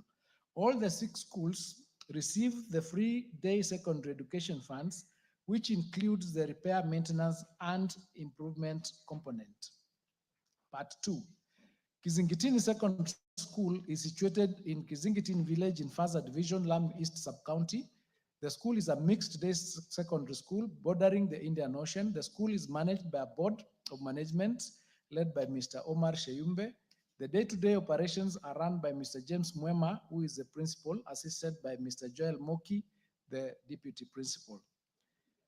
In the year 2022-2023, the amount disbursed for infrastructure was 1.4 million. The amount budgeted for infrastructure was 1.4 million. 2023-2024, the budget was 1.5, and 2024-2025 was 1.7, making a total of 4.6. The actual amount received by the school capitation is as follows. 2022-2023, they received 3,965,812. The component for repair, maintenance, and improvement was 1,105,000. In the year 2023-2024, they received 4,559,530. The component for repairs, maintenance, and improvement was 821,750. The year 2024-25, they received 3,381,581. The component for repairs, maintenance, and improvement was 797,250. So the total component for repairs, maintenance, and improvement was 2,224,000 in those 3 years. Thus, the school received a total of 11,912,932 as capitation, from which 2.9 million was to be transferred to the infrastructure account. In addition, the school received 1.5 million from the ministry as a grant for development and Kenya shillings 1,576,440 for CBC classrooms. Thus, the school received a total of 6,440,000 in that material period for infrastructure. However, it has been established that these funds were not utilized for infrastructure improvement alone. Instead, the funds were utilized in operations without the requisite authority from the County Director of Education. The ministry has commissioned a comprehensive investigation into the matter to inform further action. Number 3, the ministry issues guidelines to schools on the utilization of capitation, including the component on repair and maintenance as infrastructure. Through our field officers, county and sub-county directors of education, and internal audit unit, we strive to ensure that the funds are utilized in accordance with the guidelines. Instances of non-compliance are subjected to appropriate remedial action in accordance with the facts of each case. I submit, Mr. Speaker. Does Honorable Rueda Obo confirm the responses are satisfactory? Nashukuru Bwana Spika. Majibu ni mazuri kutoka kwa waziri, amenipatia information zaidi, lakini kuna masikitiko ni kwamba hiyo pesa kule imekuwa ni kama maintenance, ni kama inategemea tu mbunge, ndio maana nikaleta hapa. Imekuwa kama kioo cha dirisha, au dirisha ikiharibika kitu kidogo haifanywi, inangojea mpaka CDF ije ifanye repair au ifanye renovation. So skuli nyingi sasa imekuwa huwezi kuendelea mengine mbele, wewe unaendelea mengine kujenga, pengine madarasa yanahitajika, labs zinahitajika, lakini huku walimu kama Kizingitini. Hii shule ina shida na nalaumika mbunge kwa sababu haina madirisha, upepo ni mwingi na madirisha yalikuweko. Sasa sisi tutakuwa kitu kidogo kiharibika mpaka turudi kwa CDF. Mimi nilikuwa naomba wizara iangalie mambo haya kwa sababu inaturegesha nyuma sana. Lakini waziri pia hapo imeonesha, wewe mwenyewe umeona Kizingitini imepata 1.5 grant, na ambapo kuna shule zingine hapa Kenya tumeona wakipata milioni 100. Kwa hivyo angalia wewe mwenyewe katika hiyo kujibu swali lako, imeonesha hapo udhaifu na sisi vile tunavyonyanyaswa sehemu zetu, na shule zile ni maskini, huwezi kuzifananisha na shule za town. Sasa utafuta mipangilio ya kuhakikisha shule kama zile zimepata pesa ya kutosha. Kama sababu umesema katika jibu lako kwamba zimetumika kwa upande wa operation, ni ukweli. Wakiandika hawana walimu, wakiandika walimu wanatumia pengine pesa hiyo hiyo. So umeona tabu tulizonazo kwa hizi shule. Kwa hivyo ningetarajia ukija hapa wakati mwingine useme nimepeleka Kizingitini milioni 100 kama kule Alliance au na kwingine inavyopelekwa. Asante Bwana Speaker. Thank you, Honorable Bobo. I've allowed you to say that much because of where you come from. The last joyrider will be the Honorable Julius Sunkuli will take precedence. Yeah.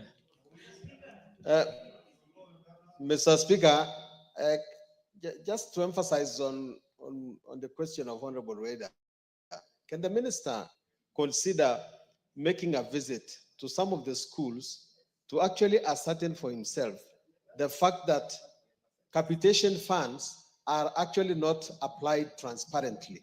Because in many places, you cannot point at a project that has been done by capitation maintenance. And indeed, we can point out from CDF funds that this has been done. And because the National Office of the CDF has a proactive way of ensuring that monies are applied well. Now that this money comes from your office, Mr. Minister, can you find a way of directly ensuring that the transparency is applied in the application of these funds? The Honorable Makali Mulu And then lastly, the Honorable Milanya. Yeah, thank you so much, Honorable Speaker. Honorable Speaker, maybe what Honorable Suguri, just to put in another way, is there a system in the ministry which monitors how these resources are used? Because I don't think the minister will be able to go to all the primary schools and secondary schools in Kenya. But is there either a department or a unit which does internal monitoring of all the resources that are being used? But on the issue of capitation, Honorable Speaker, the other challenge is, Honorable Speaker, and I think this applies to all of us, even the members of parliament. You know, we put this money in the budget, Honorable Speaker, but the reality is that Treasury is not releasing this money also to the schools.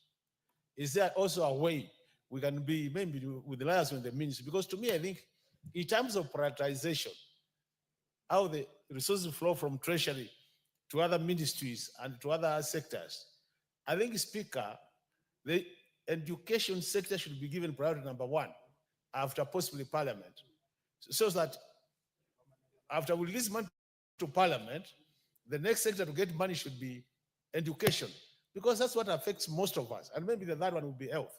But I see an inverse kind of relationship in terms of releasing resources. So we need to enforce the fact that Honorable Makali Mulu, I thought this parliament should come after education and health. No, you know, Honorable Speaker, what is coming out is now that from what members are saying in terms of CDF, Honorable Speaker, we are doing everything for schools. So even this capitation, when it goes to the teachers, it's only CDF which ends up. When I talk about Parliament, I mean the money through the patronage of members, not the money for our own use here, but patronage of members. Thank Get you, your Honorable Speaker. question. And Honorable Cabinet Secretary, Honorable Makali Mulu is in the Budget Committee. So take his questions very seriously. The Honorable Milanya last on this one. Thank you, Mr. Speaker. Mr. Speaker, my question regards capitation for junior secondary schools. Mr. Speaker, I'm aware that the ministry has a guideline whereby the government is providing 15,000 for junior secondary schools. But the information on the ground, you find that the head teachers are charging 3,000 per term for junior secondary students. So can the minister provide the regulated school fees for junior secondary so that it's well known, so that parents don't suffer? Because I'm seeing a situation whereby the junior secondary school issue is going to be a problem, because every time we issue bursaries, the junior secondary school parents are also on our case, so they're requesting for bursary. Mr. Speaker, just on a further note on that, can also the minister give us the policy directive they are going to follow to ensure that the guidelines being provided are being followed? Because we have policies in this country, like he has mentioned about the issue of certificates. When you go to the ground, the treatment the parents get from the principal is different.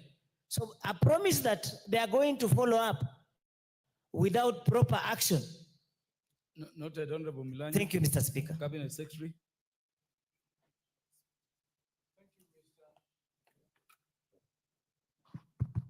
Thank you, Mr. Speaker. On the question of the amounts that are given schools in terms of the infrastructure for repairs, where we have indicated that the LAM particular schools are indicated they received 1,500,000, and the honorable member was saying there are others that are receiving more. We as a ministry would be working towards ensuring that there is a balance and there is equitable distribution of the available resources. And in terms of ensuring that the funds that we release to the schools are utilized for the purpose for which they were released, we have our quality assurance officers and our school audit units that normally audit these funds to ensure that they have been applied. And where we find that they've not been applied properly, action then is taken on a case-per-case basis. The capitation that is given to junior school is around about 15,000, if I'm not wrong, 15,040, 15,740. And there is no requirement for parents to pay more than that, because that is what we normally provide for. So their teachers are not allowed to charge extra levies, and we have policies and we've issued guidelines and we've issued circulars to this effect.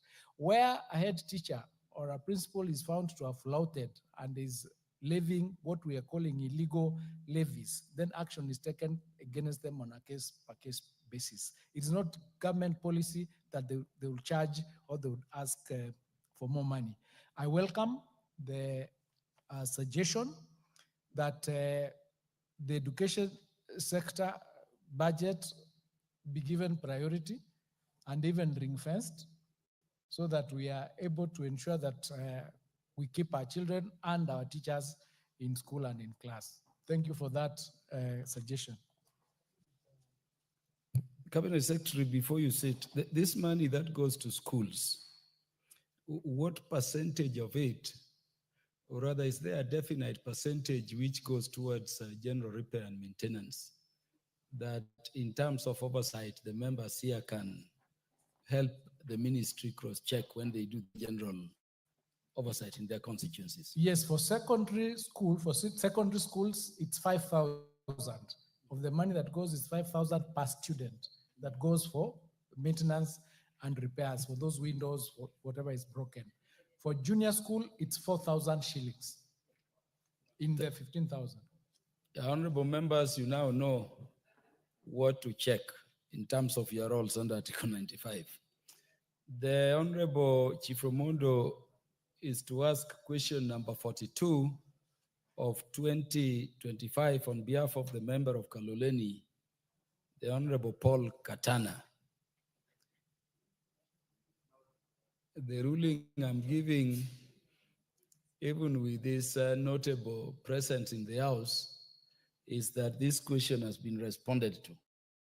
Cabinet Secretary, is the question concerning the failure by various schools to issue certificates. Yes, and I think the Cabinet Secretary was very emphatic and clear on that, and action will be taken. The Member of Parliament for Homa Bay County, the Honorable Dr. Joyce Osogo Bensouda, to ask question number 43 of 2025.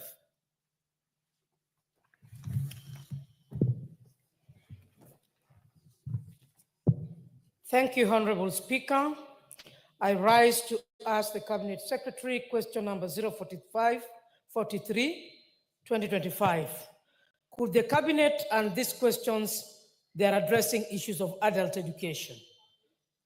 Could the Cabinet Secretary indicate whether there exists adult education institution in the country and provide details on the government's policies regarding adult education, including its operational framework and accessibility by marginalized communities? Roman 2, state how many teachers in the country are trained and specialized in adult education, including measures put in place by the ministry to enhance their capacity. Roman 3 outlines steps taken by the government to sensitize and encourage potential students to enroll in adult education program. My three questions are based on bottom-up economy, digital transformation, and also students, teenage mothers drop out from school. Adult education should be taken up seriously. Thank you, Honorable Speaker.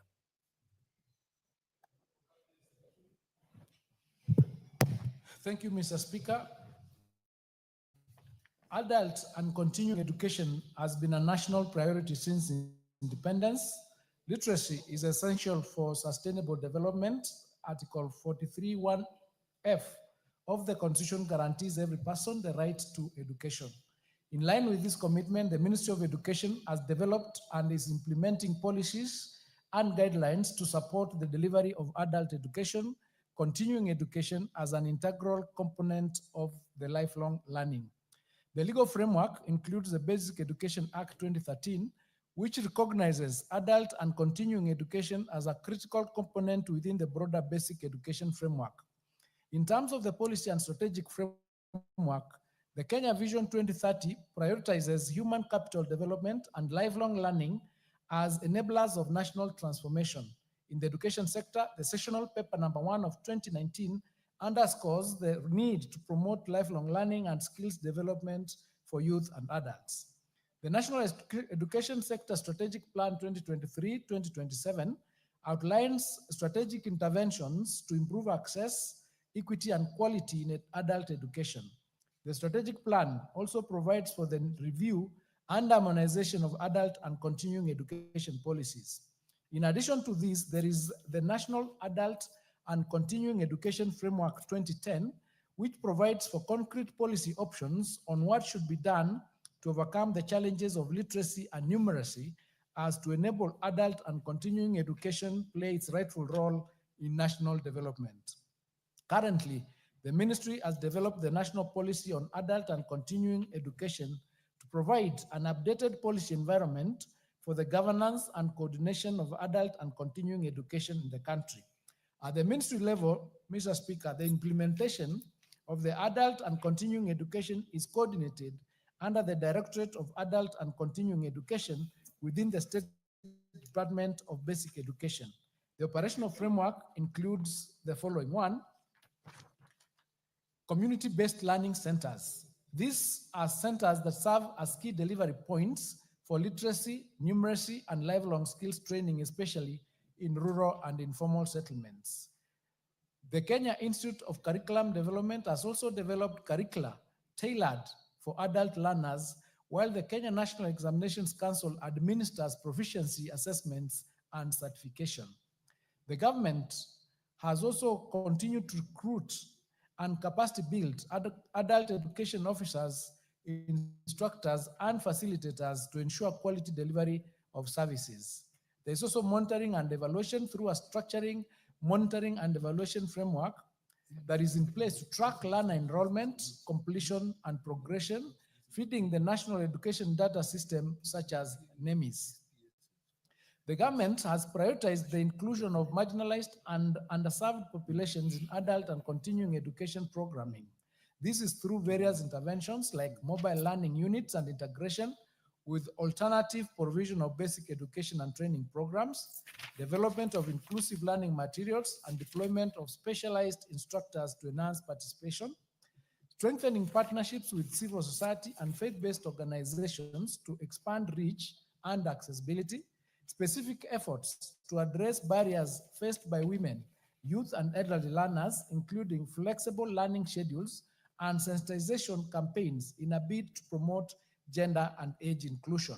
And lastly, integration of digital literacy and vocational training to improve employability and livelihoods among adult learners. In addition to this, Mr. Speaker, we have rolled out recognition of prior learning to provide a framework for the recognition of informal skills and competencies gained through experience. Currently, Mr. Speaker, there are 148,341 adults enrolled in institutions countrywide. Part 2. The Directorate of Adult and Continuing Education in the State Department for Basic Education is responsible for adult education instructors. There are two categories of adult education instructors. We have full-time and part-time instructors. The full-time instructors are employed by the Public Service Commission of Kenya on a permanent and pensionable basis and work full-time. The total number of full-time instructors in the country is 797. They are trained in adult education and andragogy in teacher certificate in adult education, diploma education, adult education and community development, Bachelor of Education, adult education and community development, and masters in education and adult education. The part-time instructors are engaged by the government on a voluntary and temporary basis. They work for 2 hours per day for 3 days a week. They are paid a token of appreciation called honorarium for the work done for 10 months in a year. Funds for payment of honoraria for these instructors are channeled through the county directors of education. To enhance the capacity of the instructors, the directorate regularly conducts in-service training. The ministry also approves courses for those who wish to undertake further studies. The instructors are encouraged to undertake self-sponsored short promotional courses. Part 3. In order to encourage potential students to enroll for adult education programs, the directorate undertakes various activities such as the International Literacy Day held annually in September in all the 47 counties, the Learners Week held a day to the International Literacy Day, community mobilization drives through public barazas, publicity through print and electronic media, and advocacy and through established community learning centers, known as community libraries, which cater for lifelong learning. We have also set up adult education desks in all Huduma centers to encourage the enrollment for adult education. I submit, Mr. Speaker. The Honorable Dr. Joyce Osogoben Suda. Any rejoinder? Thank you, Speaker. I would like to appreciate the fair attempt by the Cabinet Secretary. However, I would want to request the Cabinet Secretary to ensure what he has explained has a lot of value if they are operationalized practically in the community. Implementation. I would therefore request that a tabulation data is provided to the members so that we actually know, because these issues touches and affects us as a country when it comes to issues during election, issues of hustler funds, issues of Mama Mboga, the people who have dropped out from school, those who are supposed to be rehabilitated. If I walk to any Huduma center, I don't think I would find that, just to cite. Equally, if the Huduma center are supposed to be mobile and provide for the services, first of all, they'll talk about we don't have vehicles, we don't have fuel, there is no budget. Could this be operationalized in terms of implementation and a tabulation of similar data disseminated so that some of the challenges we are experiencing as a country can be curbed before we come to the actual problems? Thank you, Honorable Speaker. Cabinet Secretary, that is for noting and for further policy refinement.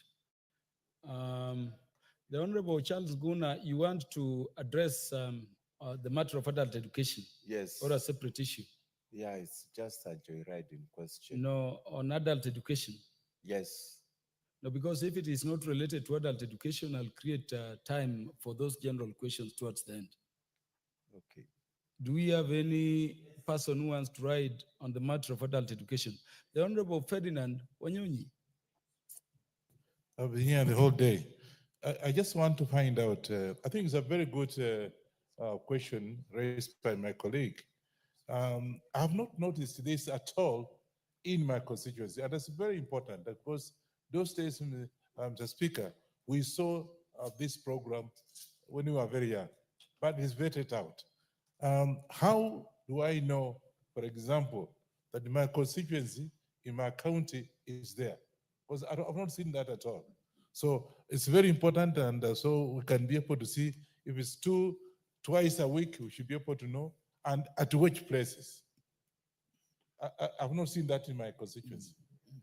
The Honorable Cabinet Secretary, any further or additional policy guidelines you want to issue or clarify on the matter?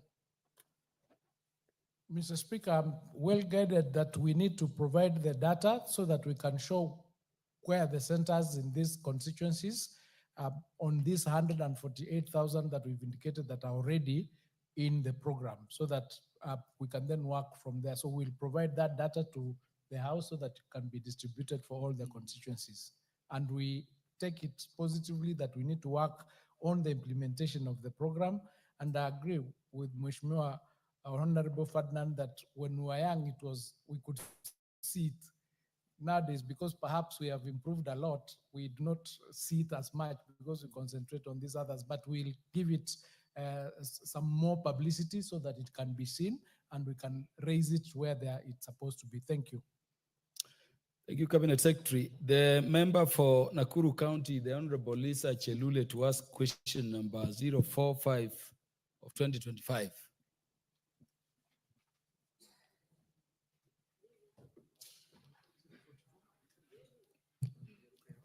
Who is that honorable member? Oh, 044. Yes. Yeah, sorry.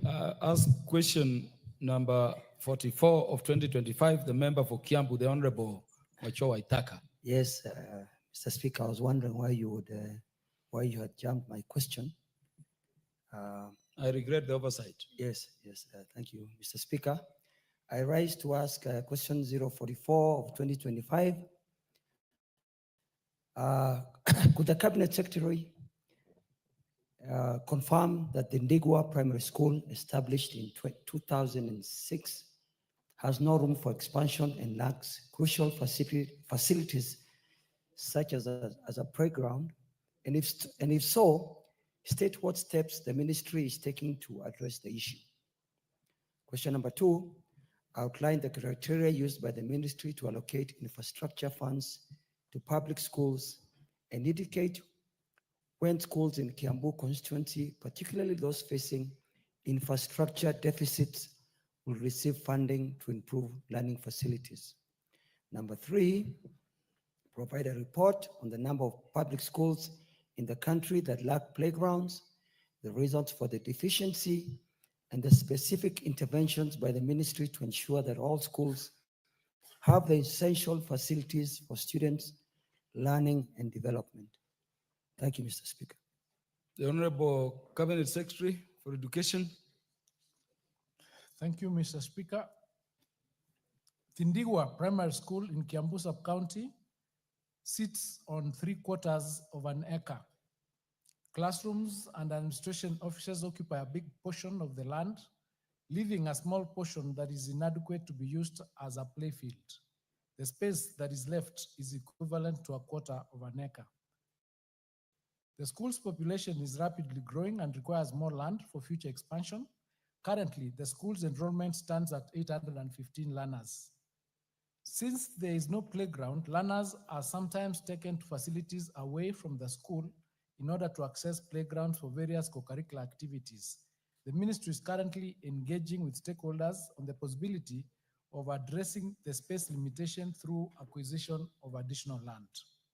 Part 2, infrastructure funds, Mr. Speaker, are disbursed to schools across the country based on an infrastructure needs assessment, equitable distribution, and the availability of funds.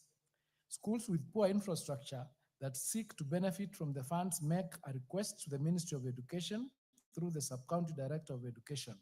The application details the infrastructure conditions of the school, the enrollment, and the estimates of the infrastructural needs.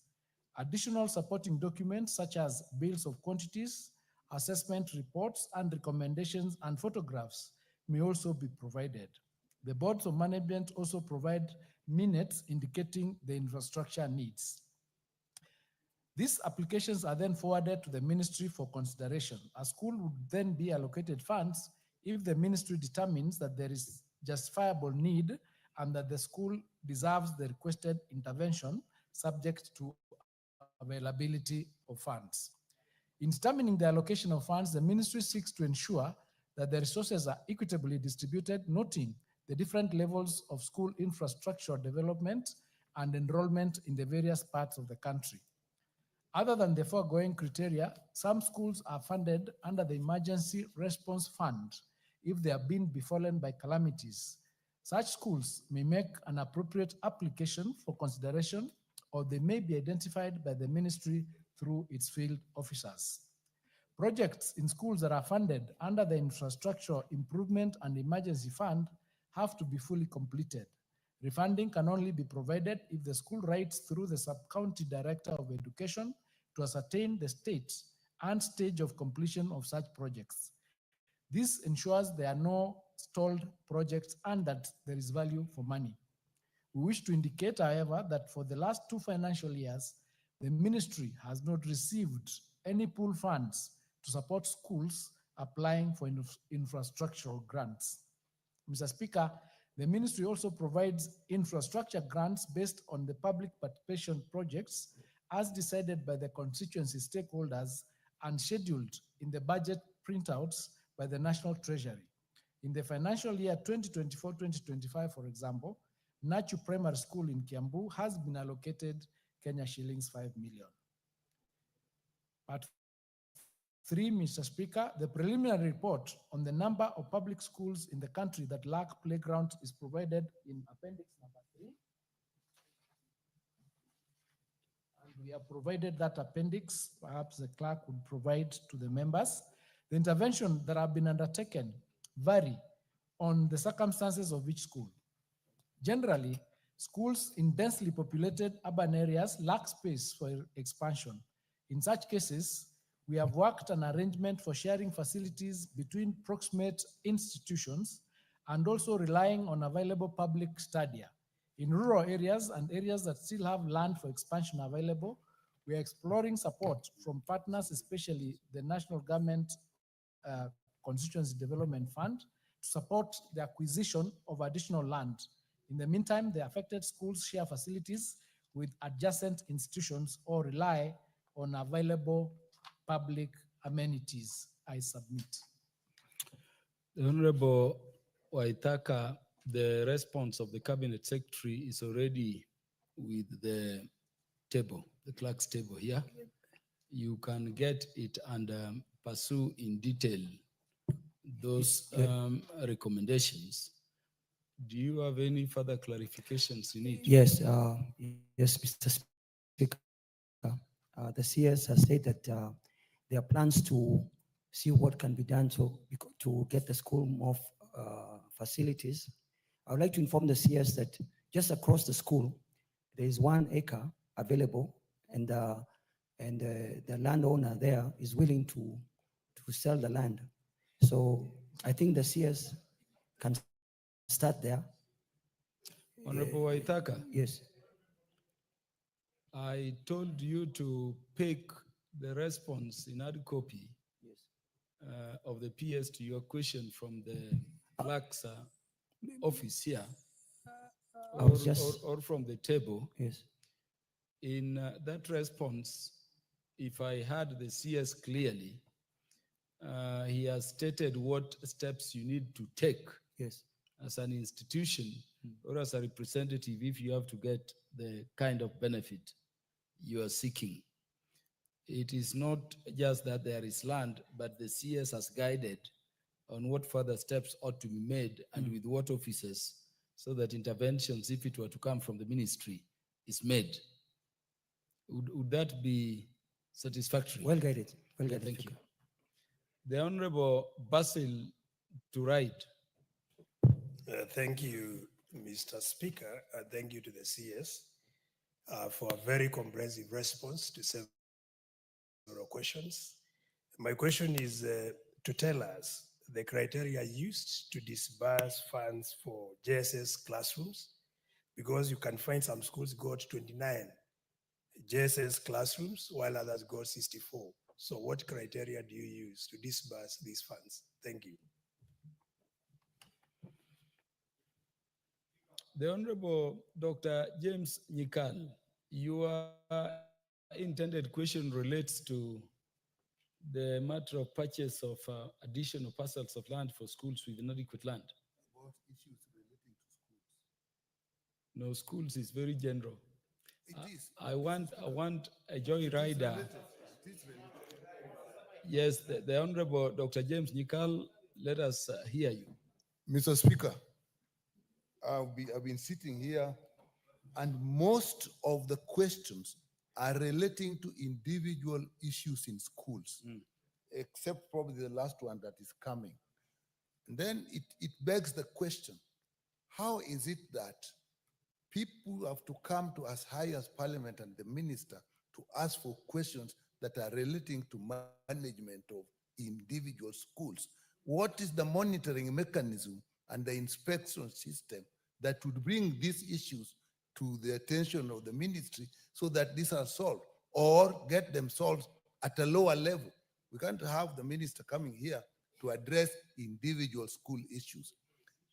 Policy issues related to that, it earlier said, and it's related to that, it earlier said that in terms of certificates, there are processes and so on.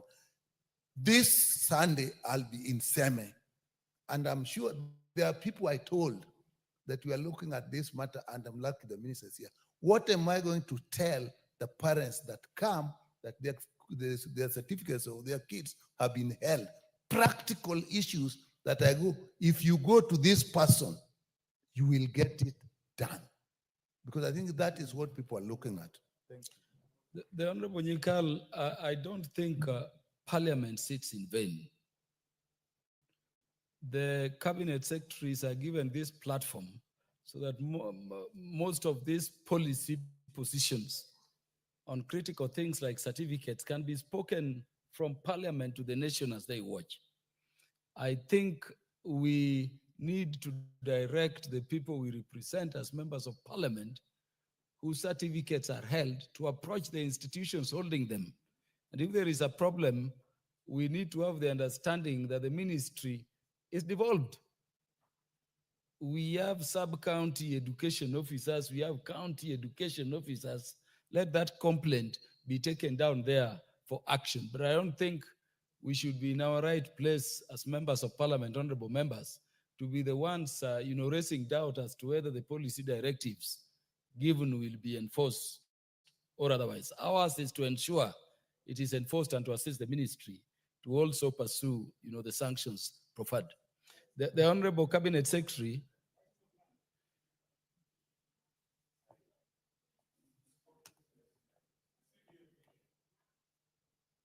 is that MP for Turkana Central. You will be the last to joyride on this. Please ask your question. Thank you, Honorable Speaker. I think this issue of infrastructure, enrollment, and all these other matters, mine is on the schools in Turkana Central that have been submerged by the rising waters of Lake Turkana. I have raised statements here, I have written letters to the ministry. These schools that were submerged, their students or pupils are no longer in school. They're either fishing or getting into other livelihoods.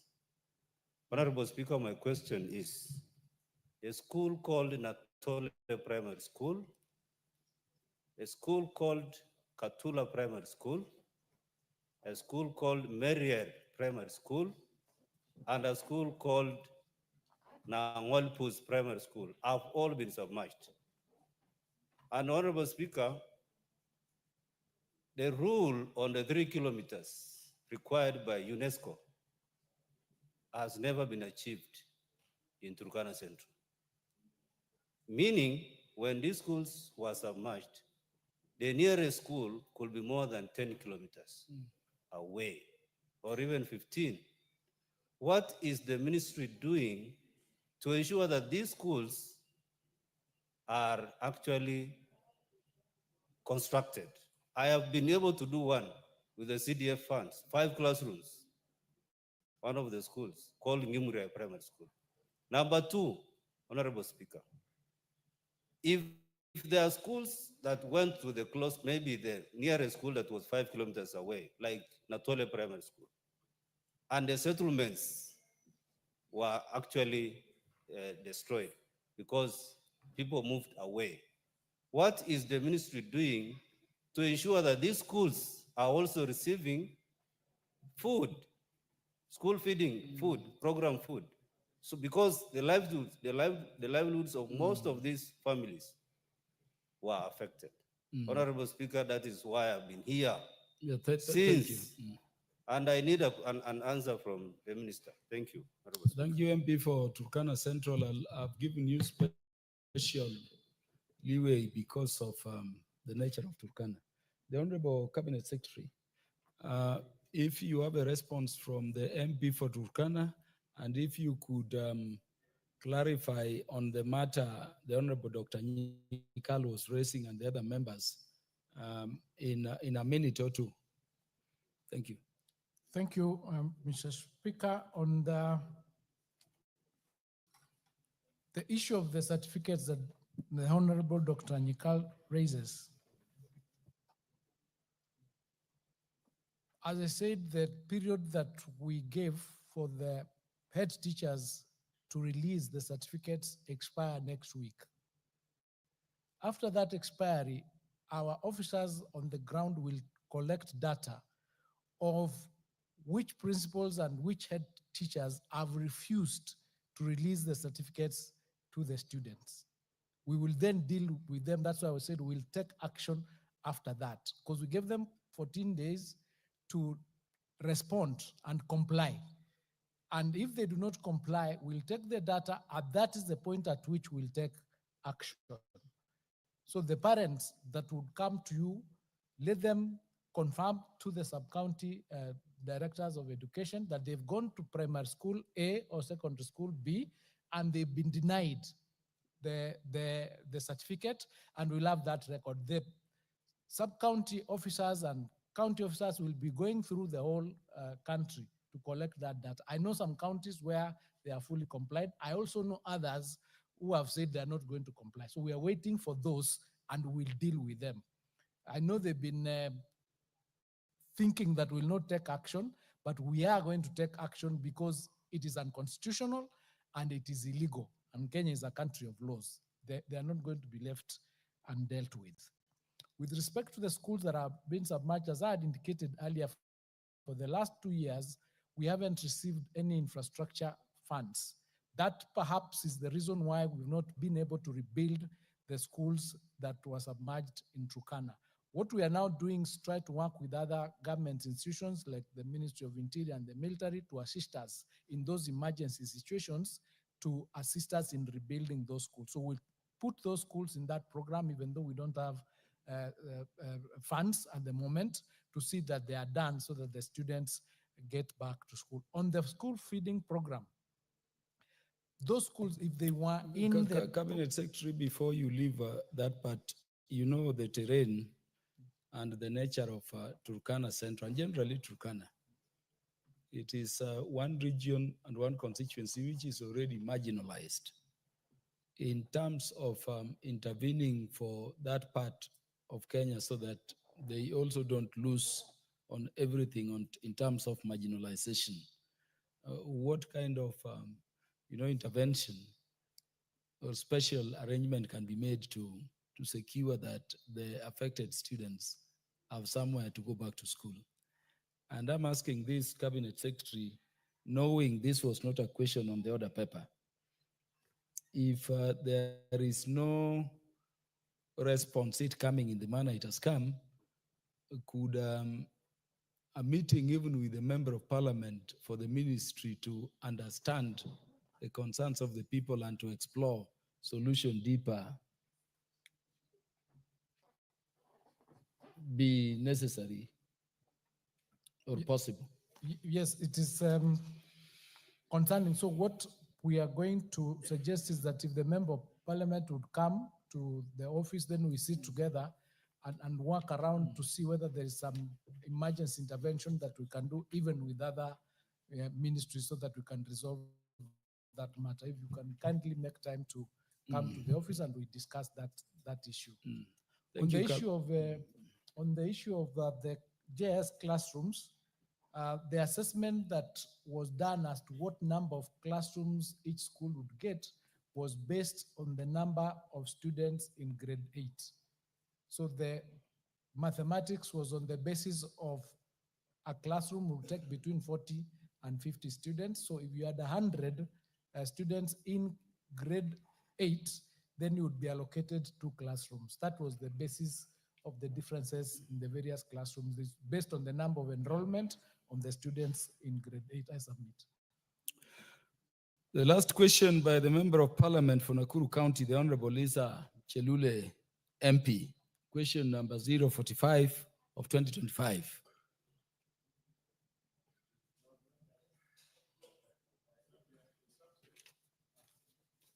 This is a very sensitive question. Cabinet Secretary, did you have a written response to this particular question? Yes. I'm asking this for the reason you know that we host a special school somewhere in my constituency, and this is very pertinent. I have a written answer. If you want, I can go through it. I would request that if you have a written response, the member being absent, we request that a copy of your response, Cabinet Secretary, be dropped with the clerk. And let that copy, clerical team, be delivered to the member and all members who are interested under the standing orders. We'll do that, Mr. Speaker, and thank you. Yeah, thank you. We are at the end of questions. Was there a statement? statement by Honorable. The Honorable Basil, what is it? Was this question approved? Thank you, Speaker. There's a question that I shared with the Speaker, and it was approved this morning, but it was not in the list. So that's the question I want to ask. So could the CS explain why TSC halted or delayed further payments for the retired teachers? I'm talking about 6,000 retirees who retired between 1997 and 2007, whose computations remain pending despite the High Court's ruling on October 17, 2019, in Judicial Review Application number 18 of 2012, which clarified their entitlement to pension and gratitude based on negotiated salary increments and published in Gazette Notice number 534 of 1997, and despite the reported disbursement of Kenya shillings 16.08 billion to 22,022 retired teachers by May 2023. This issue, Mr. Speaker, has remained for quite some time. Teachers, the court said they should be paid, but they were never remunerated. So it would be important if the CS can actually give us some clarity to be able to assist those retirees who are actually grappling in poverty and who are struggling to be able to meet their basic needs. Thank you. The Honorable Robert Basil, I'm informed the question was approved, but it arrived at the table a bit late, and so it was not forwarded in time to the CS, and it is therefore not on the order paper. Unless the CS, for some reason, as a response, I want to, do you have a response? What I could suggest that we'll receive the question, we'll do a written answer, and then through the relevant committee, it can be submitted to the honorable member. Yes, so thank you. So Honorable Robert Basil, let that question already approved go through the normal processes.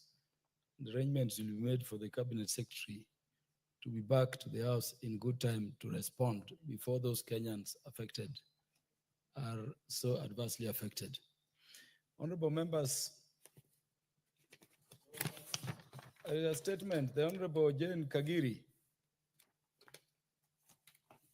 You have a statement. Yes, Honorable Speaker. Honorable Speaker, pursuant to the provisions of Standing Order 44 2C, I rise to request for a statement from the chairperson. Honorable Jane Kagiri. I thought your statement concerned the Cabinet Secretary for Education. Honorable members, because of the other pending businesses, we have to transact.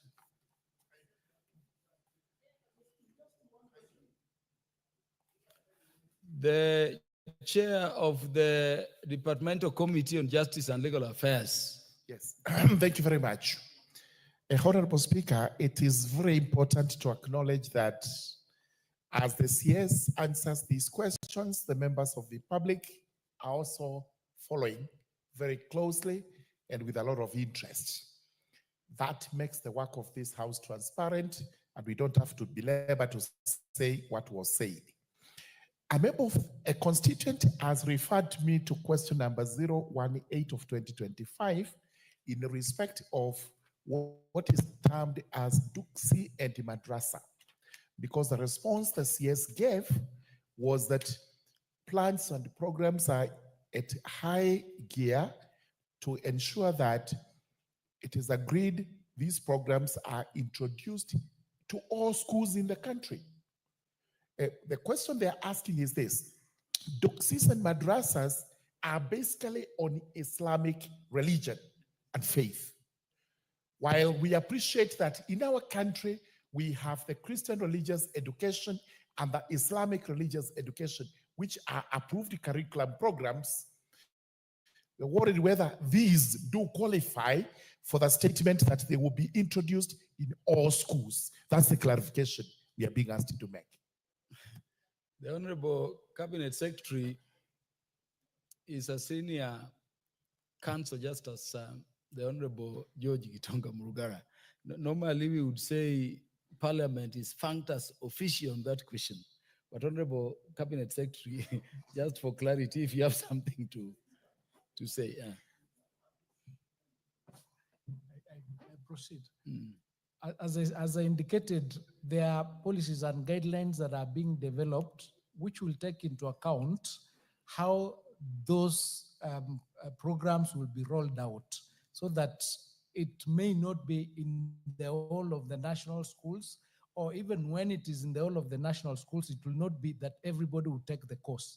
It will be for those perhaps who are qualified. So it is something that is being developed to ensure that we meet the obligations of the Constitution and the obligations of the Basic Education Act that has provided that we set that up. So that is why we are doing policies and guidelines to ensure that there is integration, but there is no interference. So that is what is going on, so that once the public participation, once the guidelines are done, the policies are done, they'll be subjected to public participation before they are finalized. That's why I indicated that those timelines, so that each and everybody's take would be taken into account.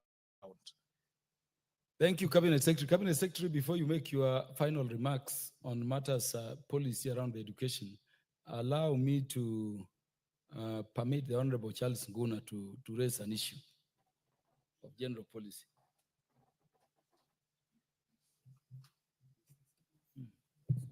Thank you, Mr. Speaker. Mr. Speaker, 15 constituencies committed 10 million financial year 2023-2024 to construct technical institutes, TVETs. And these projects have stalled in most of the constituencies.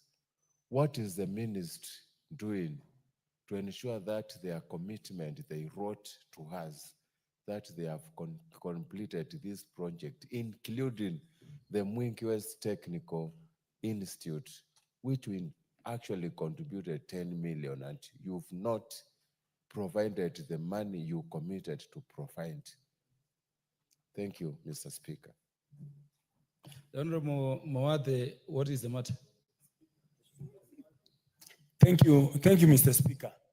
My question to the CS of Education is, your predecessor had promised to purchase a piece of land in Imaradaima for TVET. I just wanted to ask you, what are we doing, or rather, what will you do in order to be able to purchase that piece of land that previously belonged to KPLC and in Imaradaima to construct a TVET? The Honorable Wilberforce Soundo. Thank you, Honorable Speaker. As the CS was answering a question, I received a request here to ask, and I do so on behalf of my constituents who say, hello, Mheshimiwa, please help ask about localization of teachers. Some of us are still localized in faraway counties. Please, I am reading verbatim as a people's representative. The Honorable Sigei.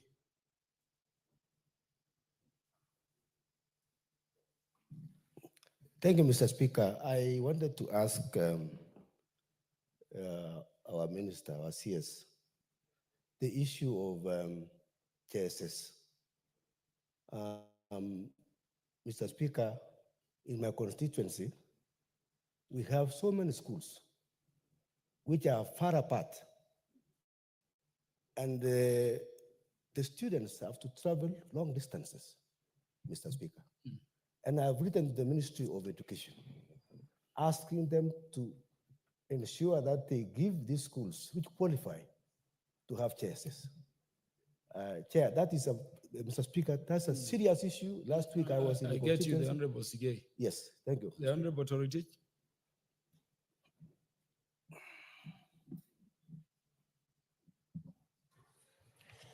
Thank you, Honorable Speaker. Honorable Speaker, I wish to ask the CS whether is aware that projects funded under the SECIP program, that is Secondary Education Quality Improvement Projects, have been riddled with corruption. Honorable Speaker, I don't know whether the CS knows that those projects funded under SECIP, some have been abandoned, some have not taken off, and some projects actually have collapsed midway. Honorable Speaker, this is a serious fraud that I hope the CS is aware that the SECIP program in this country is under threat. Thank you. The Honorable Cabinet Secretary, make your final remarks to the House. Those questions which have been asked lately, for which you have responses, please let us have the responses. If they would require a more substantive response in future, please indicate so, but then make your final remarks that we can discharge you. So, Mr. Speaker, thank you for the opportunity to come to the House and respond to members' concerns and the public. I just want to say that I'm quite grateful from members of Parliament, and also to thank you for the kind of support you've given to the ministry in terms of the infrastructure development that you've done in the various constituencies that we've visited, where you've done a good number of classrooms and other infrastructure. And we pray that we'll continue with that collaboration, with that support, because these are all our children. And we'll do everything possible as a ministry to ensure that the partnership continues and bears fruit. On the issue of Imaradaima TVET, I will find out what the status of that purchase is, and then we'll get back to you on it, because I don't have the data or the facts relating to that particular question. On the issue of registration of the JSS schools that are far apart, the initial registrations was done based on a certain criteria. That criteria is being reviewed, and as you apply for registration, we are doing continuous registration of JSS as we meet the criteria. So that registration is ongoing. We'll not deny them the registration if they meet the required criteria in terms of numbers, and we are reducing also the distances. The issue of localized teachers, I will say that that program was being implemented by TSC. We would find out why perhaps that has not been completed, but it is a process that is ongoing. The SECI program is a program that was started some times back, and it is true that some of the projects that they were doing have stalled and have not been completed. There is an audit that is ongoing, and once we have that audit that is both physical and otherwise, we'll then make a decision on how to proceed, on how to complete those projects, and what is going to be done with the issues related to any fraud or corruption that might have happened leading to their collapse. So all in all, I'm grateful for your support, and I'm available for any clarifications that the members might require to continue serving Kenyans together. So thank you, and God bless you. Honorable members, that brings us to the end of the part of our business on questions. Cabinet Secretary, let me register the gratitude of the House for your being available to respond to these matters of concern to the country. If you're needed in future, again, you note so many questions are coming up, even on the back of the ones which had been remitted to you. So always be available. The House is pleased by the manner you engage as a ministry that is so critical for our national progress. You are discharged from the House with your team, and we wish you well in your other state duties outside of the House. Thank you. The Honorable Jane Kagiri can now proceed. Thank you, Honorable Speaker. Honorable Speaker, pursuant to provisions of Standing Order 42-2C, I raise to request for a statement from the chairperson of the Departmental Committee on Defense, Intelligence and Foreign Relations regarding the status of investigations into the death of Ms. Agnes Wanjiku Wanjiru. Honorable Speaker, Ms. Agnes Wanjiku Wanjiru, a 21-year-old who lived near the Nanyuki base of British Army Training Unit, Kenya, was allegedly murdered by British soldiers in the year 2012. Her body was discovered in a septic tank at a hotel in Nanyuki town, nearly 3 months after she purportedly spent an evening with officers from the unit. In 2018, an inquest undertaken in Kenya found that Ms. Wanjiru was murdered by a British soldier. Sadly, no one has been charged or prosecuted in relation to her death, which occurred more than 13 years ago. At the time of her death, Ms. Wanjiru was the mother of a 5-month-old child who continues to suffer the consequences of this injustice. The family has severally sought justice for the death of their loved one without success, leaving them in distress and in anguish. Honorable Speaker, in 2024, the Departmental Committee on Defense, Intelligence and Foreign Relations conducted an inquiry into the operations of Batuk in Kenya, including the death of Ms. Wanjiru. However, the report on the inquiry has never been tabled in this House. Honorable Speaker, it is against this background that I request for a statement from the chairperson of the Departmental Committee on Defense, Intelligence and Foreign Relations on the following: a report on the status of investigations into the tragic death of Ms. Agnes Wanjiru, who was allegedly murdered in 2012 by a British soldier attached to the British Army Training Unit in Kenya. Number 2, steps taken by the Ministry of Defense to expedite the arrest, extradition, and prosecution of the suspect. Number 3, the measures put in place by the government to ensure that justice is served, including compensation to the family, and an indication on when the report of the committee on the inquiry will be tabled for consideration by the House. I thank you, Honorable Speaker.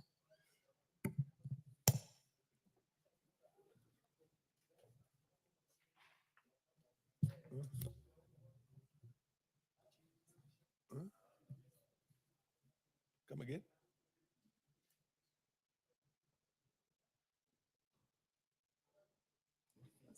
Where is the chair on defense and foreign relations? I thought there. And there is no, whip is not here, leader of the, you're the deputy. Yes, is it on the same issue? Yes, it's on the same issue. Proceed. You want to fortify that? Yes. Or you are doing it on behalf of the committee? Yeah, I'm doing it on behalf of the committee. What are you, the vice chair? I'm a member. I'm a ranking member. Okay. This is okay. Honorable- I thought you were going to raise issues also because similar issues have also happened on the Samburu side and all that. No, no. Anyway, proceed. Yeah, Honorable Speaker, this is a matter that has been before the committee. Yes. And we've actually done some inquiries, public inquiries on that matter. Mhm. And various agencies have come before us. So it's a matter that is still live in the committee. But the question is well received, and we'll give the member a substantive reply in probably 2 weeks. In 2 weeks' time. Okay, the chair so directs that you have that answer in exactly 2 weeks' time from today.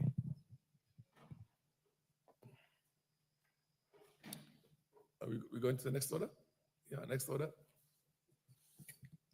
Order number 10, the Anti-Money Laundering and Combating of Terrorism Financing Laws Amendment Bill, National Assembly Bill number 5 of 2025, second reading, resumption of debate. The Honorable Kaluma, you had for order, Honorable Murugara. Thank you, Honorable Speaker. Honorable Speaker, when we last adjourned on this particular motion, I was making the point that some matters are too serious to be left to regulations. And I was saying that where the delegated legislation authority is being vested by this House anywhere, particularly where penalties are being proposed at up to 10 years, up to 10 or 20 million. It is so grave, it is not a misdemeanor. Preferably, it should be within the body of an act of parliament. And where that is not so, Honorable Speaker, such penalties could be prescribed in regulations, but those regulations should not just be tabled in this House for purposes of noting or approval by the committee on delegated legislation, but must be debated by this House and the approval of the House duly signified. Number two, Honorable Speaker, even where we can put them in regulations, If you look at all statutes, Honorable Speaker, at the very end, some regulation-making authority is normally vested by the House.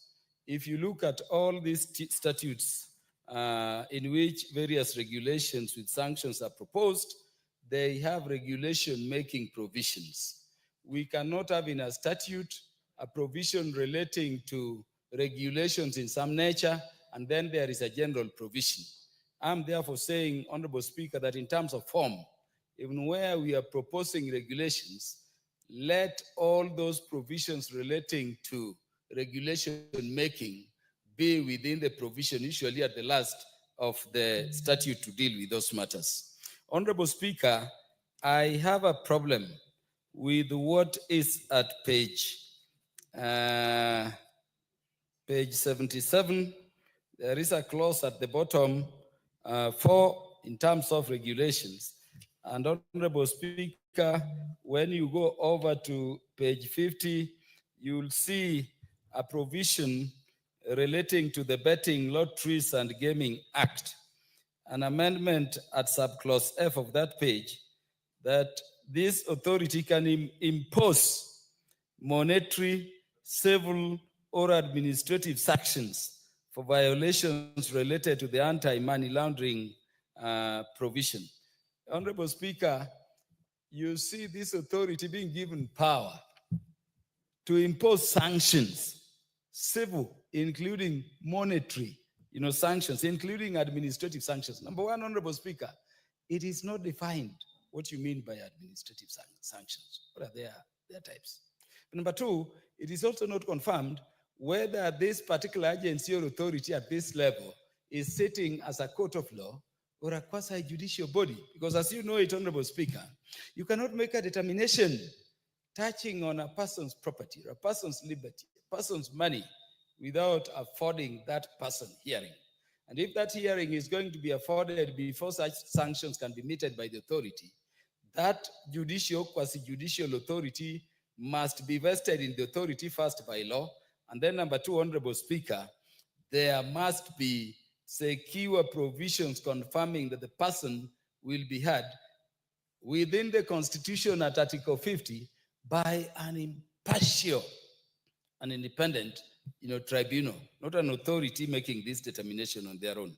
And Honorable Speaker, if you look at the F provisions across this bill with the various acts of parliament, it is repeated across. And I say if you looked at clause 42 at page 75 of the bill, Honorable Speaker, this thing is not just limited to the statute specified here, but Honorable Speaker, it says that it will relate to the Financial Reporting Center, all supervisory bodies, and all self-regulating bodies. So all bodies falling under that category are so obligated. Honorable Speaker, the bill also has provisions imposing very onerous obligations on these bodies mentioned in clause 42A. In fact, let me tell the House that if you looked at the body of accountants, the body of certified public secretaries, and the other bodies not specifically mentioned but captured within clause 42A, like the Law Society of Kenya, essentially, these bodies will be doing nothing, Honorable Speaker, other than peeping around behind members to see whether they comply. And remember, if they don't, Honorable Speaker, according to this act, then they will necessarily be sanctioned even as the regulatory bodies. So that one needs to be looked at very keenly.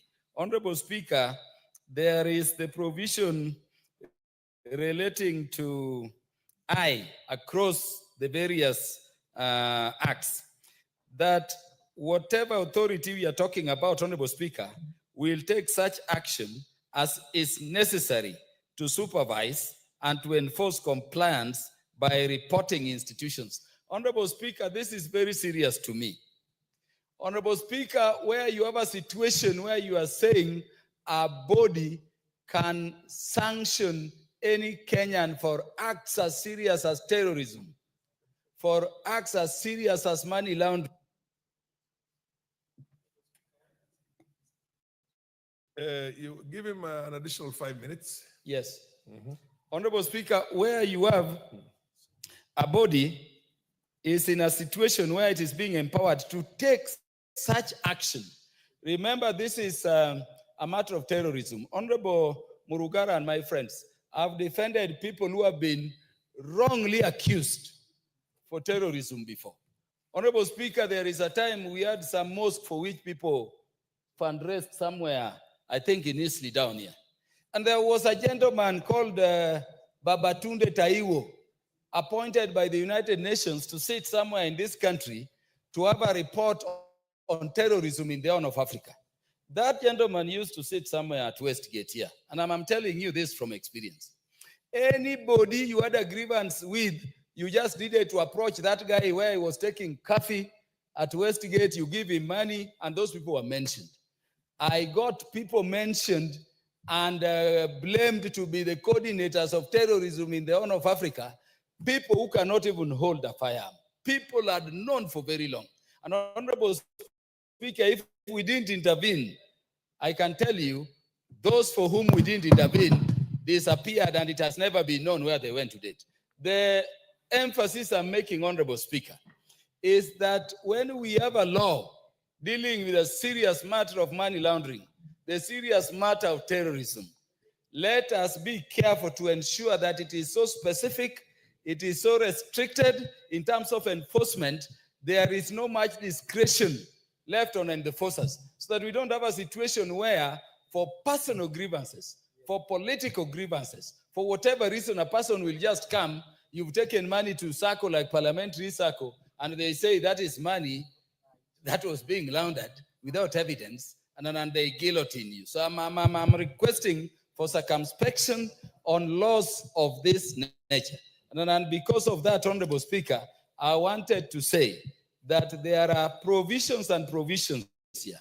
Look at, Honorable Speaker, the very last provision relating to PBOs. And I know any lawyer, including my good friends serving this House in the Justice and Legal Affairs Committee, will agree with me there is a problem. We have created the Act. Honorable Speaker, let me open it. Honorable Speaker, when you look at page 115, there is a clause there, 43A. And let me draw the attention of the members to it. It says, the authority, this will be the PBOA authority, shall have powers to oversight and monitor public benefit organizations that are at risk of terrorism financing, and in particular, listen to A, periodically identify organizations that are likely to be at risk of terrorist financing and abuse. Honorable Speaker, all public benefit organizations are registered under this act by the Public Benefits Organization Authority. Public Benefits Authority, Yes. Another word for NGOs. you know. What we were calling national NGOs, government. yes. We are saying that Non-governmental organizations, yes. yes, the non-governmental organizations. Initially, it was Coordination Board. Now it is under the Public Benefits Act. Yeah. This provision is saying the authority will regularly be identifying organizations which are at risk of, this terrorism financing and other issues. Do you know the loophole we are creating? You want to deregister an organization, like you remember the complaints we had during Gen Z with some organizations, you just say you've been identified as an authority which is at risk of terrorism or terrorism financing, and by then before you speak about it, you will be deregistered. I want to say some of these provisions, although we must fight money laundering, although, Honorable Speaker, we must fight terrorism and there are things we need to do, we must be careful to ensure that the excuses of the need to fight these grievous vices, Honorable Speaker, is not used to weaken, to limit the rights of the people and to give people the leeway to determine the Honorable Farah Malim is a terrorist and to deal with them as they. Today we are here, tomorrow we'll be there. Let us have time to look at this in good detail for posterity and only accept the things which are beneficial to the country. For all those reasons, Honorable Speaker, I personally remain opposed to this law. I thank you. The Honorable Oundo. Honorable Speaker, Sometimes I feel surprised that at times we bring laws in this house without proper ventilation, without having thought thoroughly the import of the law. Honorable Speaker, I just want to go straight, first of all, to what the majority leader always says, that if you do not understand the bill, you simply go to the memorandum of objects and reasons to understand the gist and the objective of the bill. One of the reasons, if you look at it, the bill seeks to amend various acts of parliament relating to anti-money laundering, countering the financing of terrorism, and countering the financing of proliferation of weapons of mass destruction in addressing the technical compliance deficiencies identified arising from the East and Southern Africa anti-money laundering group relating to the relating and review of Financial Action Task Force and matters incidental thereafter. So, Honorable Speaker, and the country needs to understand, this law is not a Kenyan-generated law. These amendments to the various acts as listed are not Kenyan-generated. They have literally been imposed to us by probably some lobby group or some amorphous group that whose legal position or legal authority is unknown in this country. Probably whoever was the move of this bill, and that's the leader of majority party, would have had an opportunity to explain to us what is this Southern Africa anti-money laundering group that we're relating to, that have undertaken a review of Kenya and determined that quite a number of laws needs to be amended. Granted that the bill basically makes several amendments, some honor cast amendments on the Process of Crime and Anti-Money Laundering Act that changes the word from agency director to the change to the agency director from the word director. Those are basic amendments that I will appreciate can be done. But Honorable Speaker, when we go to various amendments to the touch of specific laws, that's where now the gist of the matter starts. If you go to clause, the appendix, amending section 48 of the Anti-Money Laundering Act, it says, insert the new paragraph immediately after paragraph B. And that one, what does it say? Dealers in precious metals and dealers in precious stones, when they engage in any cash transactions with a customer equal to or above $15,000 US.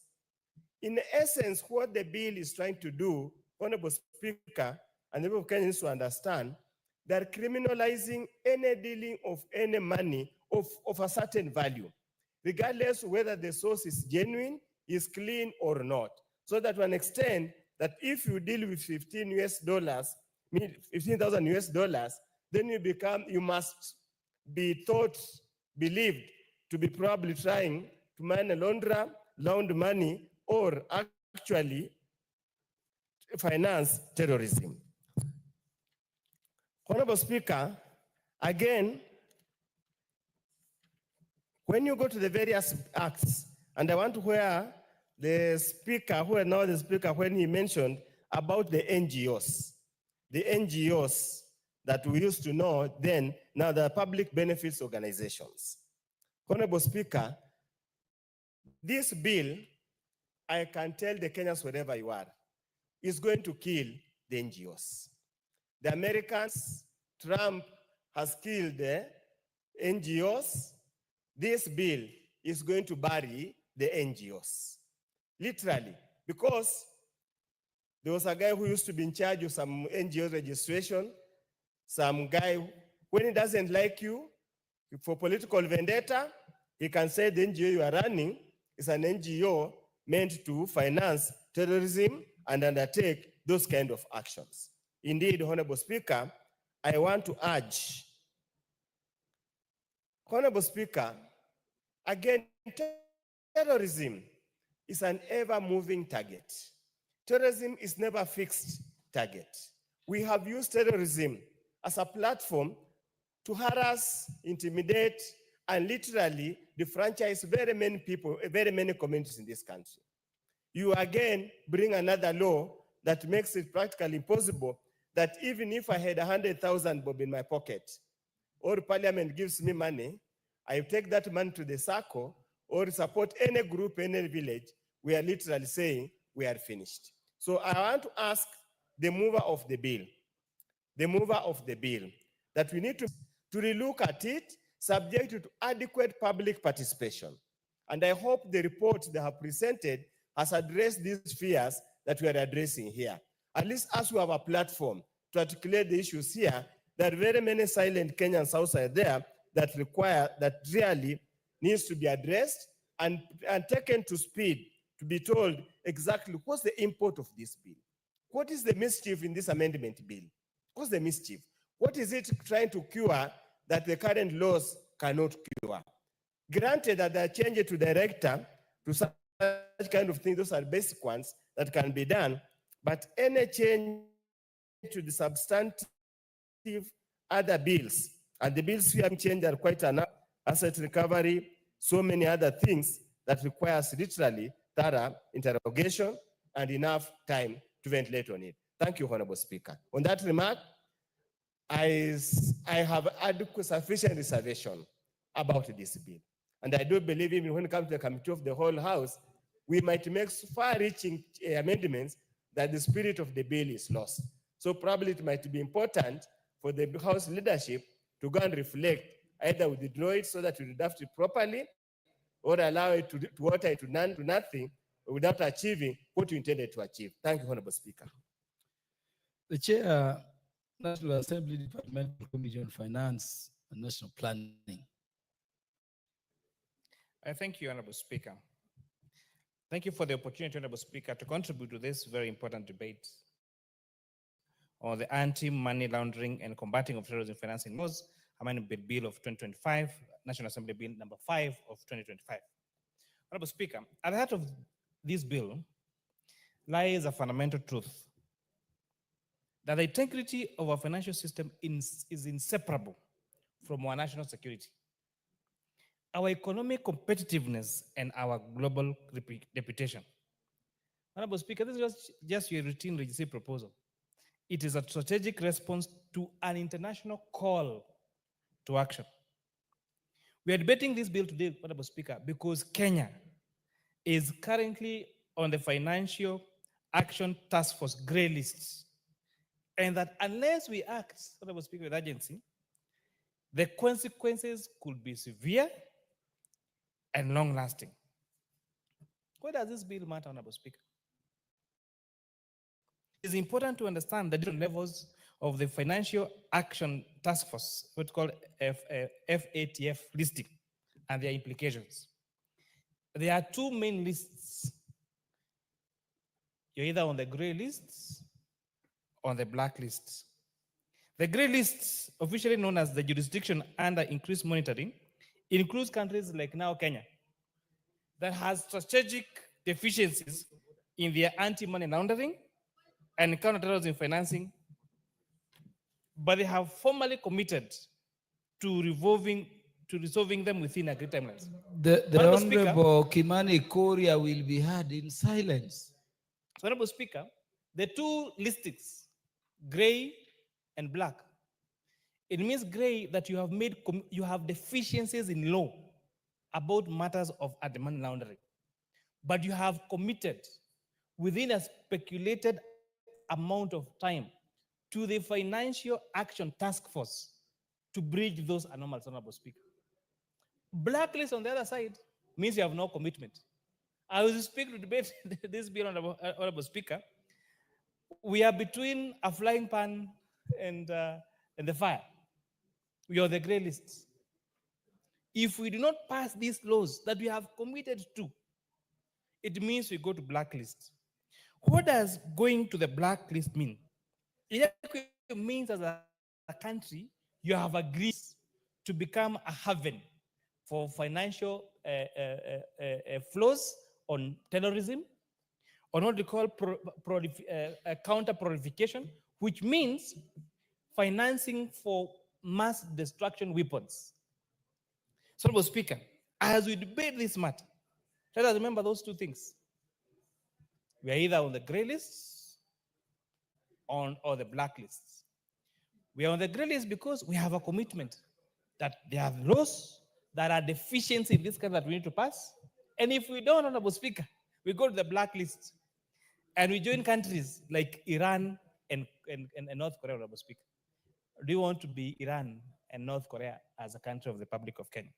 That is why this bill proposes to amend 10 different statutes.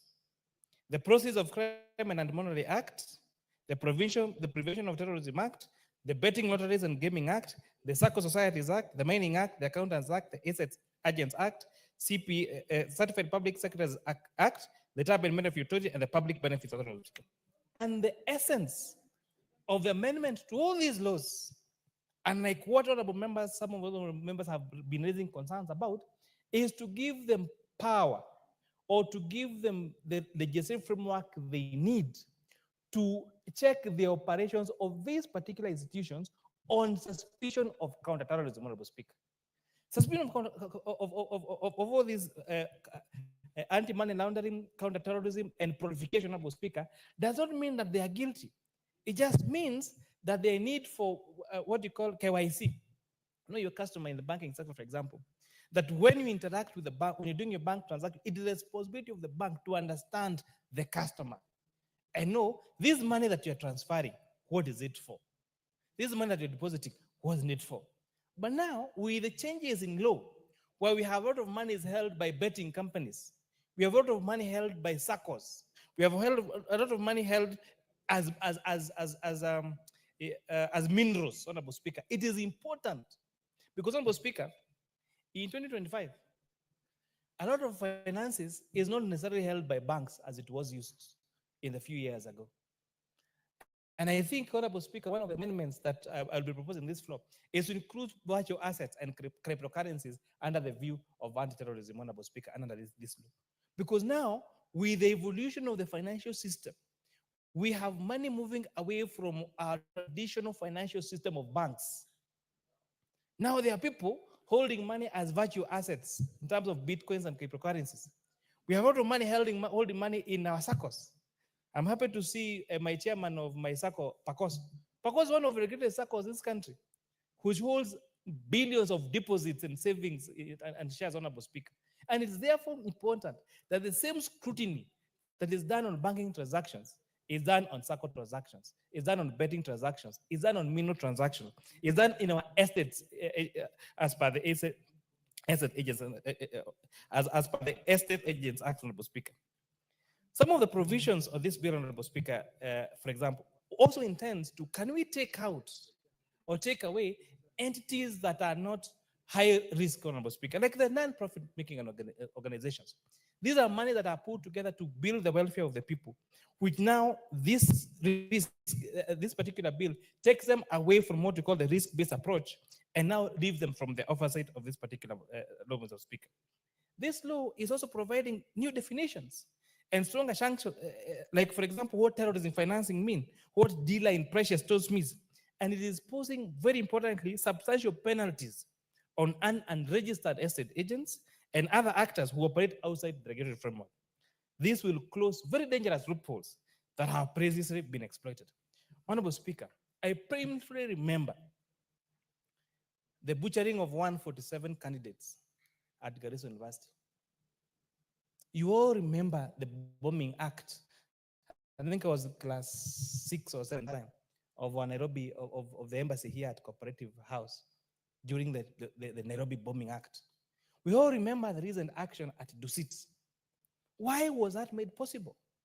It is because it was possible to flow finances to finance those terrorism acts.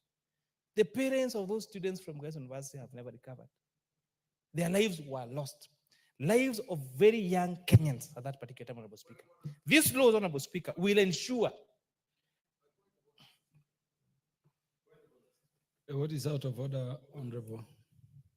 Is the Honorable Kimani, whom I have a lot of respect for, right in insinuating that there was money laundering that was used to finance those things? Can he give us the information on that? Because we really want to know what was the money laundering, what was the source, where it went through, for the people to execute what happened in Garissa, in Dusit, in the one that happened in wherever it is, where those money went through, and give us the trail of the money and who has been arrested in that process.